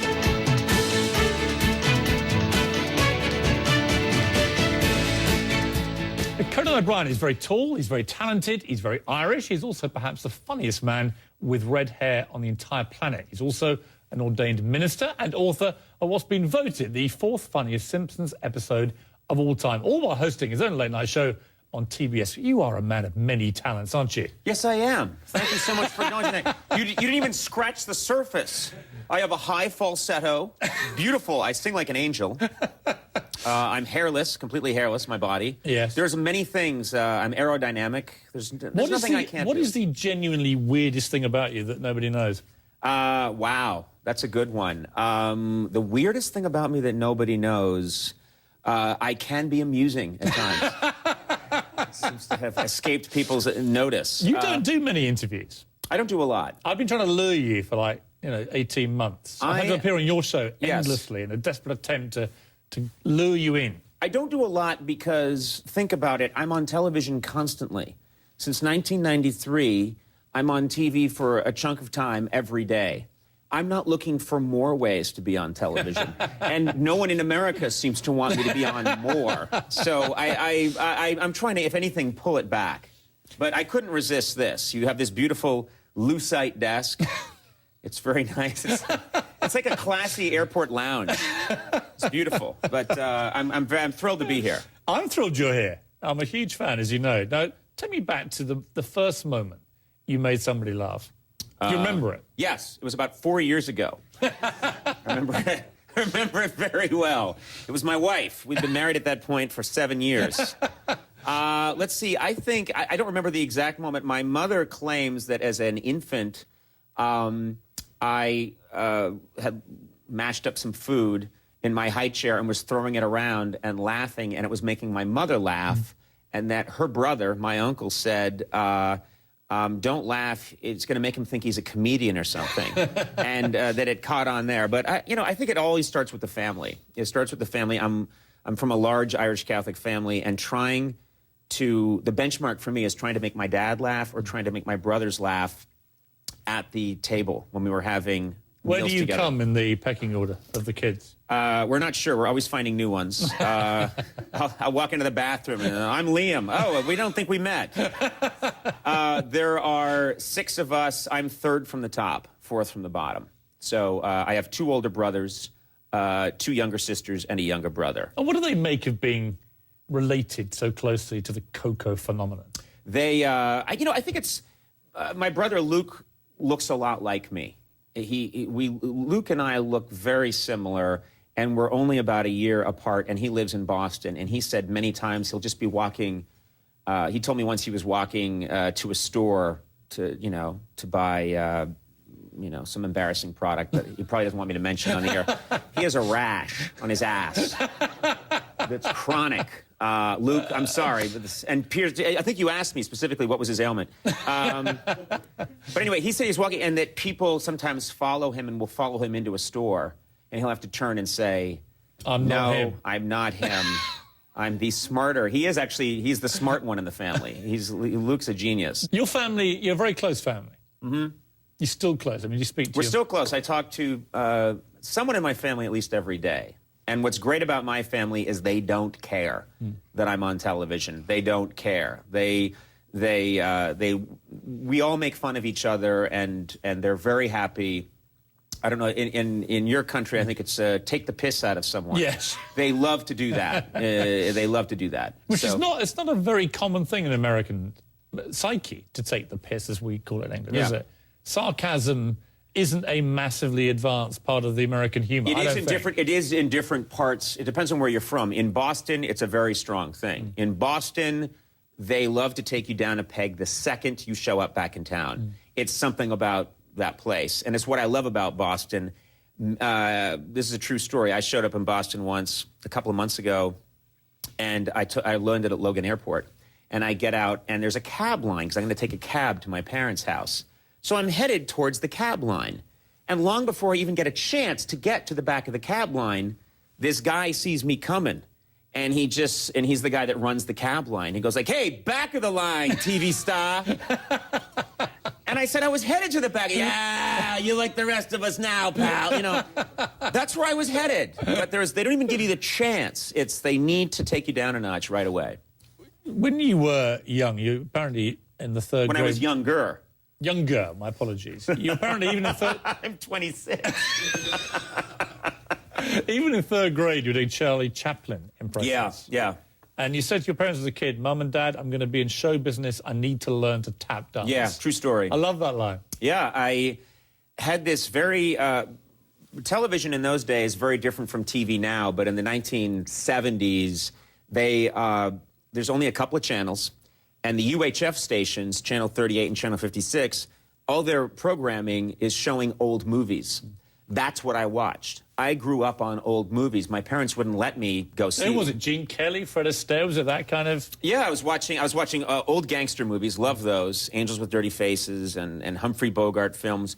But yeah, with that movie, That's Entertainment, came out, and it's showing you what entertainment is. I thought, like an idiot, in the 1970s thought that was what entertainers needed to have to know. You have to be like Donald O'Connor or Gene Kelly. You got to know how to sing, dance, move. You got to know how to do it all. So I marched up to my parents and I said, I need to know how to tap dance.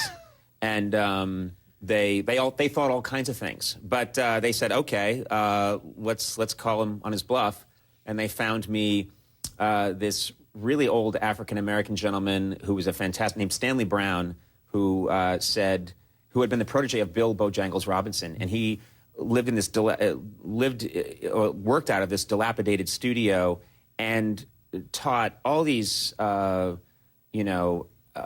people how to dance. I was the only white kid there. Not only that, I was tiny and I had bright orange hair. So all these beautiful black women are learning jazz, tap, and all this kind of stuff. And then I would march in with my box of shiny shoes, like, "Hi, everybody, let's get started. Come on, let's do it, see?"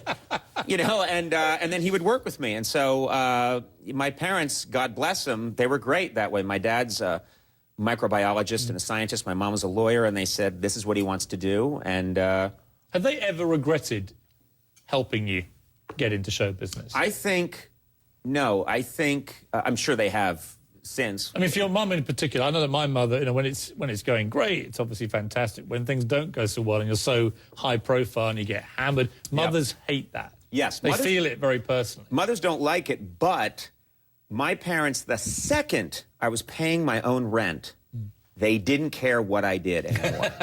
That's just true. The minute, I think if I had when I paid that first rent check of my own, right after I got out of college and I moved out and I started paying my own rent, I think if I had said, by the way, you should know I'm a hired assassin, we don't care.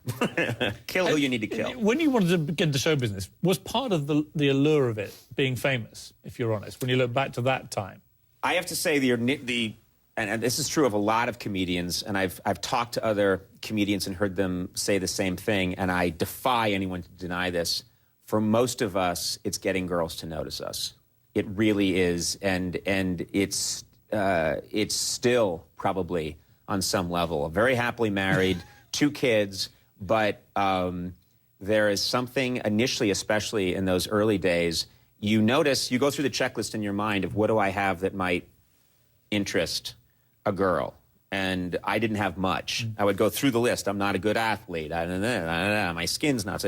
Go down the list. The hair's a little silly. The name is weird. And then I got to, they laugh. When I start joking around, they laugh, and they hang around a little bit. So probably that's the initial, if I'm going to be brutally honest, it was just to get girls. Just to get, not even to, and I don't even need to get them to look in my direction.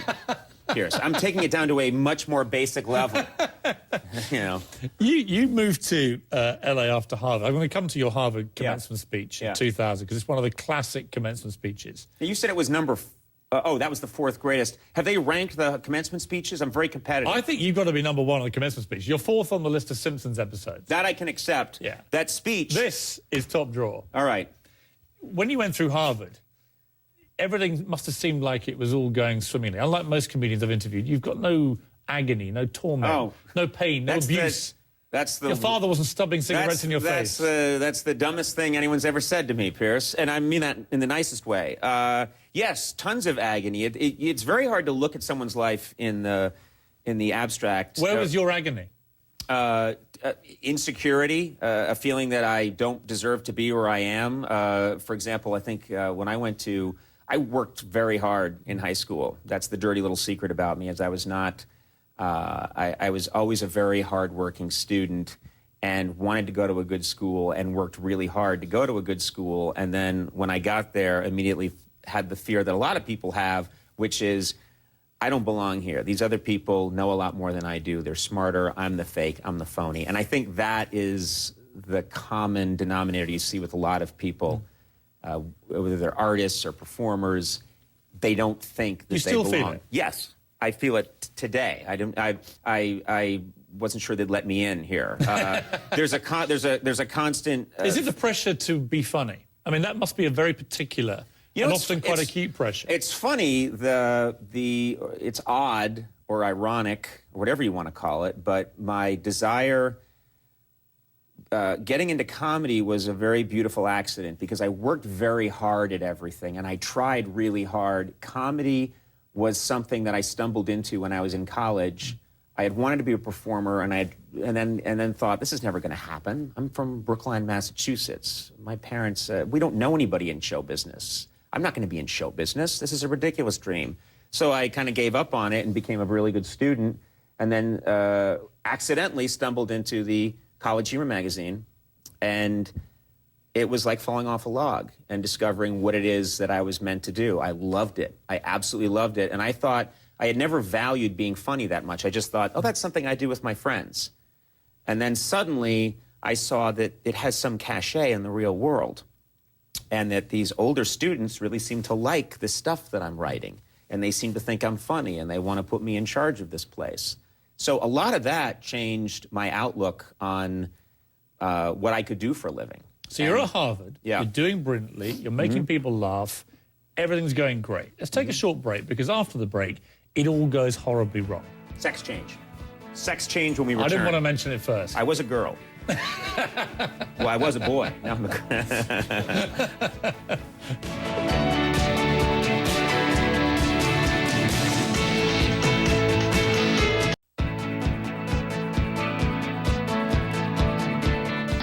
criticism. Some of it deserved, some of it excessive. And I'll be honest with you, it hurt like you would not believe. But I'm telling you all this for a reason. I have had a lot of success. I have had a lot of failure. I look good, and I look bad. I've been praised, and I've been criticized. But my mistakes have been necessary. You wrote this incredible commencement speech at Harvard for year 2000. And I want to sort of tell the story of what happened to you after you left Harvard through the prism of this speech, because it was a wonderful life template, I think, for anyone who is considering life after college. You said, you see, kids, after graduating in May, I moved to Los Angeles. I got a 3-week contract at a small cable show. I got a $380 a month apartment, a terrible dump. I bought an Opel car. He said it was a car that Isuzu. The Isuzu made something called the Opel, which... They only manufactured for a year because they found out technically it's not a car. No, it was, I don't know what it was. It was a hairbrush more than it was a car. Terrible car. But you go and work on a show for a year, and you must be thinking, I'm a Harvard graduate, I've got on a show, life is beautiful. I'd love to pretend that's what I thought, but I never feel that way. Anyone who knows me will tell you, I never think, we're in good shape now. I've never done that. But yes, I got that job, and then, as I said in the speech, my writing partner at the time and I lost that job, and then a lot of series of misadventures and highs and lows. At one stage, you're sent to the Santa Monica branch of Wilson's House of Suede and Leather. Yeah. And you're sitting there thinking, how did a Harvard graduate end up here? Yeah. Though I had those thoughts many times, where you are, and Los Angeles is a very, when you don't have a job in Los Angeles, there's something about it that's more profoundly depressing than maybe not having a job other places. Well, because all around you are success stories. Yes. Billboards. Yes. And everything. The whole machinery of the city is geared to achievement and success, not failure. Right. I mean, when it's great, it's the best place to be in the world. When it goes wrong, it's the most lonely place on earth, isn't it? Also, in this town, when you walk on a sidewalk, you're perceived as a failure. And so what happens is if you walk, you're perceived as a failure. Exactly. So I just was, you can walk on 3 blocks in this town, and people will pass you who know you and say, "That's too bad. What happened to Conan?" I guess it's not like New York or any other city in that way. You just that was there's lots of intense kind of despair. You then get a big break, Saturday Night Live. I believe this gentleman has something to say. Well, I just completed your course. I never dreamed I could be this handsome. Thanks, Lank. You're handsome. Give that man a round of applause. And after a year and a half, they read your sketches, they give you a 2-week tryout, the 2 weeks turn into 2 seasons, and you think, I've made it. Right. I'm an SNL superstar. And you get so cocky, you think, I'm going to go and write my own TV show. And off you go. Original sitcom. It's all going good. The TV show was going to be groundbreaking, you're right. It was going to resurrect the career of TV's Batman, Adam West. Sounds like a foolproof plan, doesn't Even it? as you're saying this. Doesn't it? I'm fearing the worst. Yeah. It was going to be a comedy without a laugh track or a studio audience. It was going to change all the rules. Yeah. And here's what happened. When the pilot aired, it was the second lowest rated television show of all time. Yeah. It tied with a test pattern. They show up in Nova Scotia. Yes, true. True. But I've seen the test pattern, and it's funny. It's a very funny test pattern. So what are you thinking now? You've had this terrible disaster, then you get a break, then you get a little above yourself, think it's easy, then you get another disaster. What is going through your mind? I think, I'm Irish, so we always think that the worst is 10 minutes away or 5 minutes away. And so there's part of me that was always half expecting that. But yeah, I think you constantly think it's over. I mean, I've had that feeling of, well, I guess it's over about 35 times in my career. And one of them was just 5 minutes ago. I mean, is it the kind of career, it always strikes me as odd, that it's the kind of career comedy that attracts a lot of quite neurotic, insecure people. Yeah. It's almost like the worst thing they should be going in for, because that pressure, like I said earlier, to make people laugh is like nothing on earth. I've done after dinner speaking. Right. And when a joke doesn't work and there's a terrible reaction, it feels awful. Yeah. It's like I can feel the sinew of my body starting to compress. Yeah. I don't know how you guys do this. Well, first of all, I've never experienced what you're talking about. Every joke has worked. There are 35,000 of them, and they've all gone brilliantly. You know, what's interesting is that for me, I'm one of those people that comedy is the release. Comedy is doing comedy, although it can be scary and difficult. I find more agony in other things. Do you know what I mean? If someone asked me to make them a sandwich, I would have more fear revolving around making that sandwich and insecurity than I would about doing comedy. So comedy, in a strange way, is the escape. Is there an art to comedy? People that have worked with you tell me that you have an incredible instinct for what is going to be funny. What I don't know is whether the instinct is what makes you laugh or your instinct is what you think will make an audience laugh. Which is it? I don't think about, I just try and think about what I would like. What you would personally find funny. What I would personally find funny. I don't know how to do it the other way. You make slight adjustments over the years. You learn this kind of thing probably wouldn't work for these reasons. But to me, there's a very strong, comedy and music are very close together. And that's why musicians are always fascinated with comedy and want to be comedians, and comedians all want to be musicians, myself included. There's something about just having an ear for it. And the people I really like have a comedy ear. They have a sense, they have a sixth sense about what might work. And they go with that rather than trying to extrapolate what's the audience really going to like. Your comedy ear took you to the chance to audition for the host of a new late-night show, obviously the biggest break of your career. You debuted on September the 13th, 1993. You said, I was really, really happy with our effort. I felt I'd seized the moment. I put my very best foot forward. This is still the commencement speech. Yeah. And that was when the most respected and widely read television critic, Tom Shales, wrote in the Washington Post, quotes, O'Brien is a living collage of annoying, nervous habits. He giggles and jiggles about. He fiddles with his cuffs. He has dark and beady little eyes like a rabbit. He's one of the whitest white men ever. O'Brien is a switch on the guest who won't leave. He's the host who should never have come. Let the Late Show with Conan O'Brien become the Late Late Show, and may the host return to whence he came. Yes, and then you say, there's more, but it gets kind of mean. Yes, yeah. You get absolutely buried by the number one critic. That was the nice part, yeah. And when you read that, what did you feel? I think a kind of weird elation. No, I always respond inappropriately. You know, at the time, it's devastating, you know, to who can read something like that and not be devastated.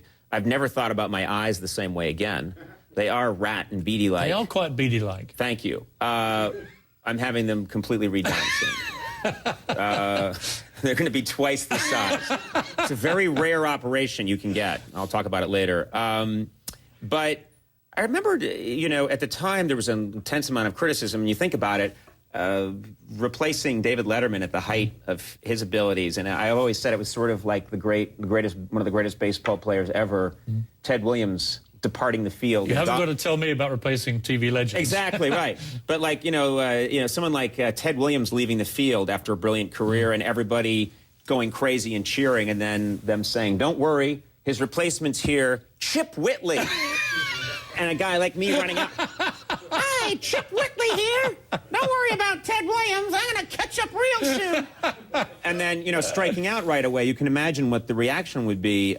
So I never in my heart had any ill will towards people, because I think if I had not been myself and had watched Conan O'Brien debut after David Letterman, I'd have been horrified as well. What you didn't know that day at Harvard in 2000 was, of course, you were going to land the holy grail of comedy, The Tonight Show. Right. And then you were going to have another down moment. Oh, yeah. And in a way, you know, I say I'm going to go on to have more, you know, bigger failures. I wrote that thinking, not really. Let's take a break, because I want to hang on the big moment, whatever you want to call it. Let's find out what you really think after the break. If you get hit by a softball, I don't get softball. It's softball, but the ball is not soft at all. And if it hits you... This is a Seinfeld routine. This is incredible. That was great. That was observational comedy. I'm going to get you in a comedy club tomorrow. You should do 10 minutes on this. It's really funny.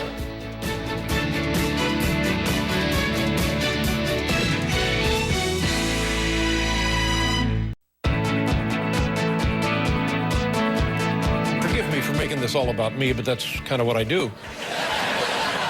I was delighted by everything that happened, except you losing your job. I will tell you, and this is honest, the only consolation I took during that period was that you were happy. You know, I refer to that period as the golden age of television, really. The period when I lost The Tonight Show. Yes. That brief week and a half period, for you, is the golden age of broadcasting. Yes, that's right. Conan O'Brien on CBS's Late Show with David Letterman. All laughing around then, but it's no secret that... Well, let's go to the moment you got The Tonight Show. That moment is the holy grail of comedy in America. Right. When you got it, is that how you felt? I mean, given all that had happened to you before, did you feel, this is it, I've got my 20-year... plan now worked out for me? Yeah, probably on some level you think this is going to be fantastic, and then there's another level where they announced it, you know, it was this strange, now clearly absurd plan that was announced, you know, 5 years ahead of time, like one of Stalin's... They're quite extraordinary. Stalin's grain production plans for the Soviet Union. It was like, this will happen, you know, that's just not how television works. So in retrospect now, you realized it's a strange thing to have this weird handover. As it crept nearer that cutoff point, right, and you could see that Leno's ratings were still pretty good, and he's still number one, did you start to think this is going to be tricky? Whatever happens, this is going to be an odd psychological thing, because the guy leaving isn't leaving as a failure. He's leaving because he has to contractually. Right. Well, the thing I'd say there is I don't know Tonight Show host has left. You know, like that was not the reason for any of them going. You know, Johnny, I think the concept was in the network and everybody, no one was expecting that to change. I certainly wasn't expecting that to change for Jay.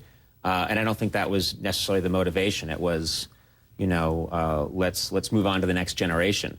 But so was that the greatest moment of your career, landing The Tonight Show?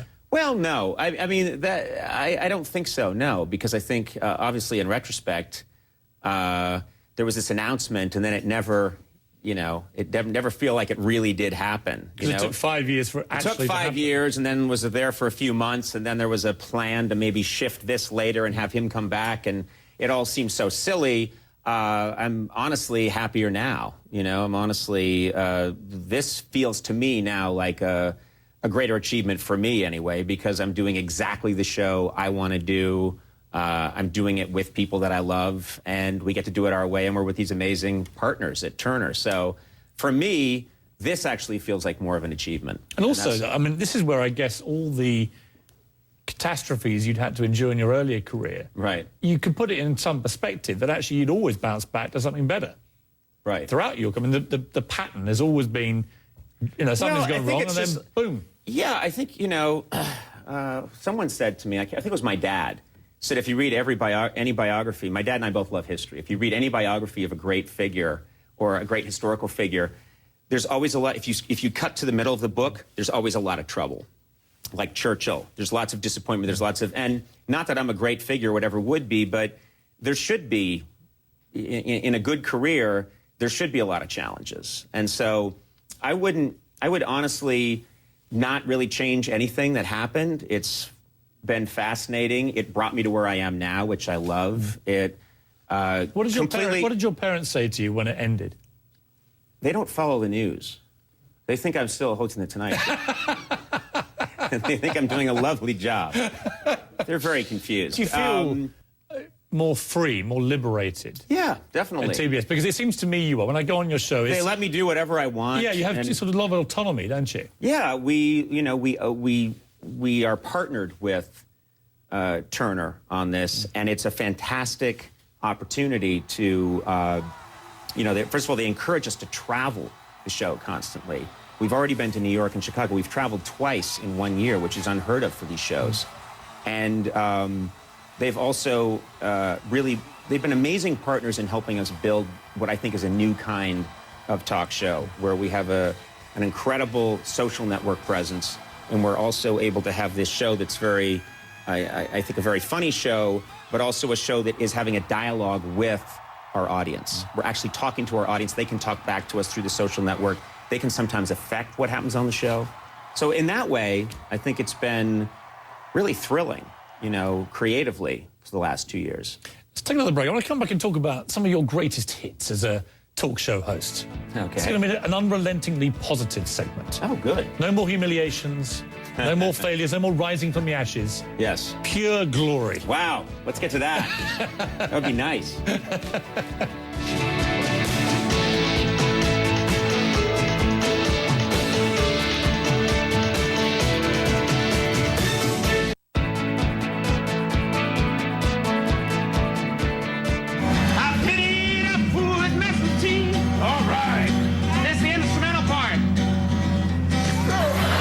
Skills are really amazing.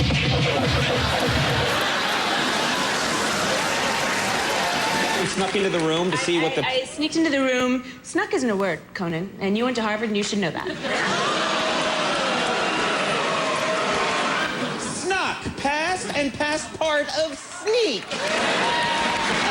Hey, look at me. I'm Conan O'Brien. Put my feet up on the desk and phone in the show. Well, by God, I got a couple of words for you. You better get your act together. Some of your greatest hits there from The Late Show. When you look back over, you've done thousands of interviews now and thousands of monologues. But if I gave you you've got 5 minutes left to live. You can relive any moment from any of those shows. So this is the positive part of the interview. That I have 5 minutes left to live. You've got 5 minutes left to live. Fantastic. What would you go for? Which guess would I go for? Or a moment or something where you really felt it defined you or was just for whatever reason particularly memorable. Wow. Okay. I did a very silly remote once where we found a group of baseball players that play baseball in late 19th century rules. And they do it in the costume with the mustaches. So I went out and put on the mustache and spoke in that sort of turn of the century baseball. And it was so me. I've always said, whenever I go, don't even give a eulogy, just show that piece. And it only lasts a few minutes, but it's me with the big mustache and acting like a complete ass.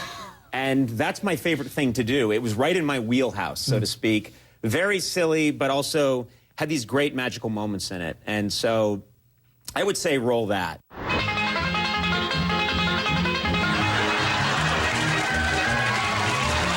In terms of guests, who are the ones that when you see they're coming back, your eyes light up because you think, okay, this is going to be great? Tom Hanks is one of the great guests of all time. He's just the whole package. He is a massive superstar who also is as funny as any comedy writer or comedian that I've ever known, and also knows how to tell a story. He's a raconteur. I mean, they don't exist anymore, people like that. So, what is the nightmare guest for you, generically?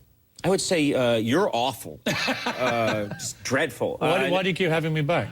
You always find your way in. We don't even invite you. Half the time they just pull out to a two-shot and Piers is sitting there. You did a funny one recently with the Romney sons. Yeah. Let's have a look at this.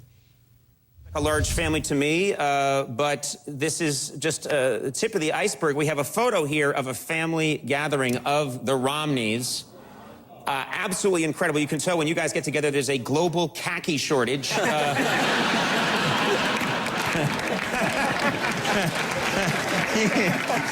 There's a panic worldwide. How comedically rich has this campaign been for you? It's funny because our show doesn't focus on politics as some of the other shows that do it really brilliantly. We touch on it when it works for us. Sometimes my show can be shockingly irrelevant to the news. We also do that. I find sometimes probably people tune into us when they want to escape what's happening in the news because we have the ability sometimes to just create our own comedic world and live off of it.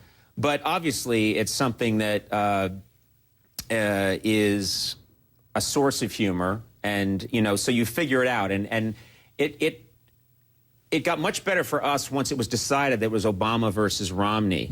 For a while, sorting it out, it gets so complicated that you've got so many different comedic angles going that I think once it's settled into Romney versus Obama, it doesn't matter if they're on the left or the right. If we can find a way, to me, that's the only hope. That's the common ground, is if we can come together and mock Jersey Shore, then we've brought this country together. Of course, you met your wife on a comedy show. Yes. Yes, I met her when I was working on the late night show, and I went out in the field to shoot a remote, and I went to an advertising agency, and she was one of the ad execs. We're going to take a short break and come back and talk about your wife. Oh. The comedic rock. Yes. I want to know who makes who laugh most. Interesting. And whether you laugh in bed, whether she laughs at you in bed. It's going very badly.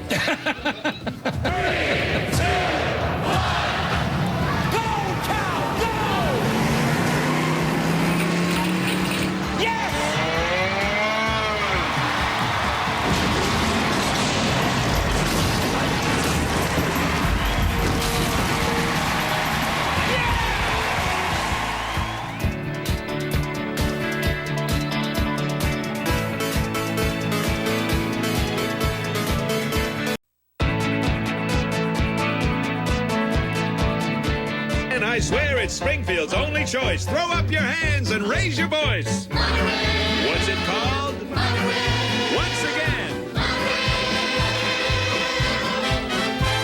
But Main Street's still all cracked and broken. Sorry, Mom. The mother's spoken. Monorail. Monorail. Monorail. Monorail. Mono. Don't. The classic Marge versus a monorail Simpsons episode, the fourth best of all time. I mean, are you pleased? Are you pissed off you're not in the top three? Enraged.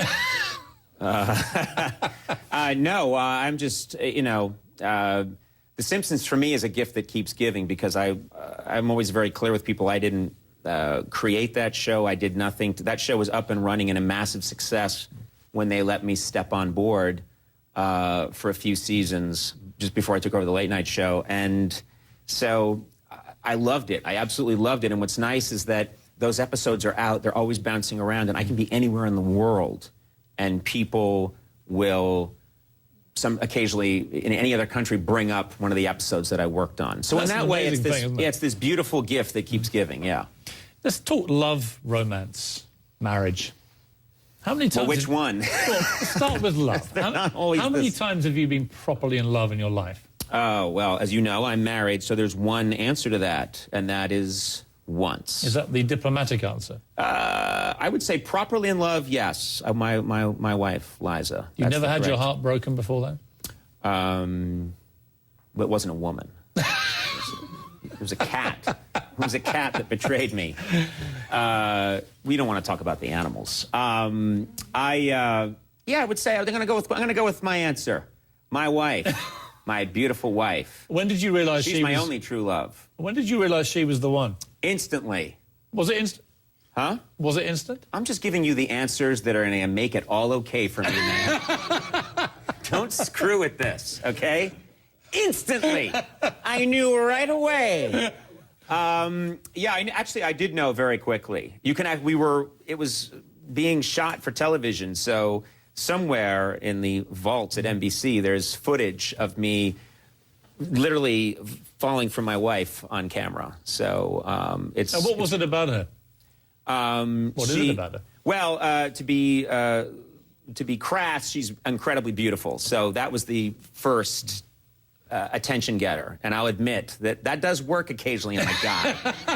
Ladies, little trick for you. When you're really beautiful, that can work sometimes. And then what was nice is that we just talked on the phone for a while. That was our relationship, because I'm impotent. And is any of this going to get in the papers, do you think? This won't get out.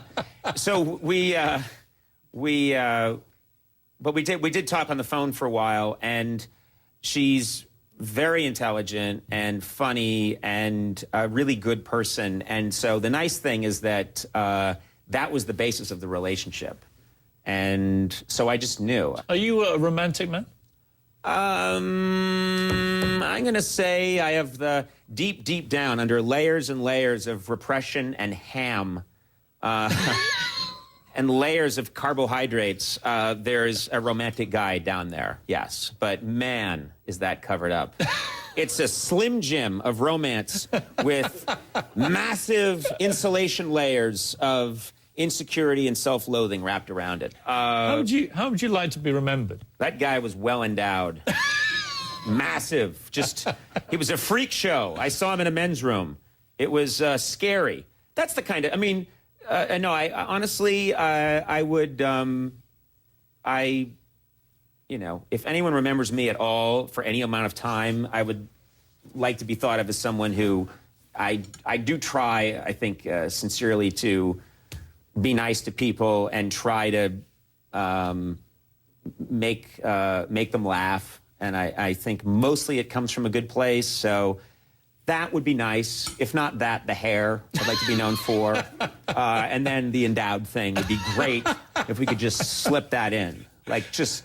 So you make people laugh, you're well endowed, and you've got ginger hair. Yes. It's not a bad triumvirate to be remembered by. I think in a way, and the fact that you've just verified it as a journalist, that those three are all true. And you would know, you've seen me. We often go to the spa together. Not now, yeah? All right. Come on. It was your idea. This is a terrible idea. It was your idea this is really uncomfortable. to go to the spa. This is uncomfortable. It was your spa. Let's get to the... I thought it's a weird place. Turns out it's not even a spa. Let's get to the Conan It's a room. plug. It's a creepy room he has. You're not going to get your plug if this carries on. Oh, yeah. Do the plug. Do you want to read it? Sure. Watch this. Where's my camera? One. Watch Conan, weeknights at 11, Eastern, 10 p.m. Central on TBS. Miss it and you're a fool. We'll take a break. When we come back, Madeleine Albright will be here. She's going to make cookies with us. Also, Angela Merkel coming up next. So you talk to real people that have done real things. What was this? I loved it. We had a good time. Conan, nice talking to you. Conan O'Brien. When we come back, only in America. Talk about a photo finish, why this race may come down to a toss of a coin.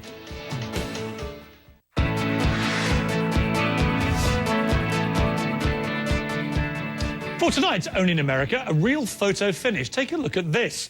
Allyson Felix and Jenna Bertamo crossing the finish line in the women's 100 metres at the US Olympic track and field trials on Saturday. Jenna's wearing number 1, Allison's wearing number 2. And as you can see, they finished in a dead heat for 3rd place and for the final coveted spot on the women's 100-metre Olympic team. Now, to give you some idea what it means to them to make it to London, listen to what Allyson Felix told me when we sat down recently. I've got to win. You know, that's what it's all about. Like you said, I've done all this other stuff, but this is the one missing thing, and it's the thing that I really want. So I need everything to come together at the right time. Well, it came together all right, unfortunately, just as Jenna Bartabo's came together as well. In the first instance of its kind, they were both given the exact same time, down to thousandths of a second, 11.068 seconds. Now, after all that grueling training, after running their hearts out in a race to get that last spot on the team, Alison and Jennifer now have two choices, a runoff or a coin toss. But not just any old coin toss. There are some seriously pedantic rules for this kind of thing, and they are as follows. Quotes, the USATF representative shall bend his or her index finger at a 90-degree angle to his or her thumb, allowing the coin to rest on his or her thumb. In one single action, the USATF representative shall toss the coin into the air, allowing the coin to fall to the ground. What a complete joke. This is no way to decide this epic tiebreak. Ladies, you were born to run, so run again for the greatest prize of all, to represent your country in the Olympics in London. And may the best woman win. That's all for us tonight. AC360 starts now.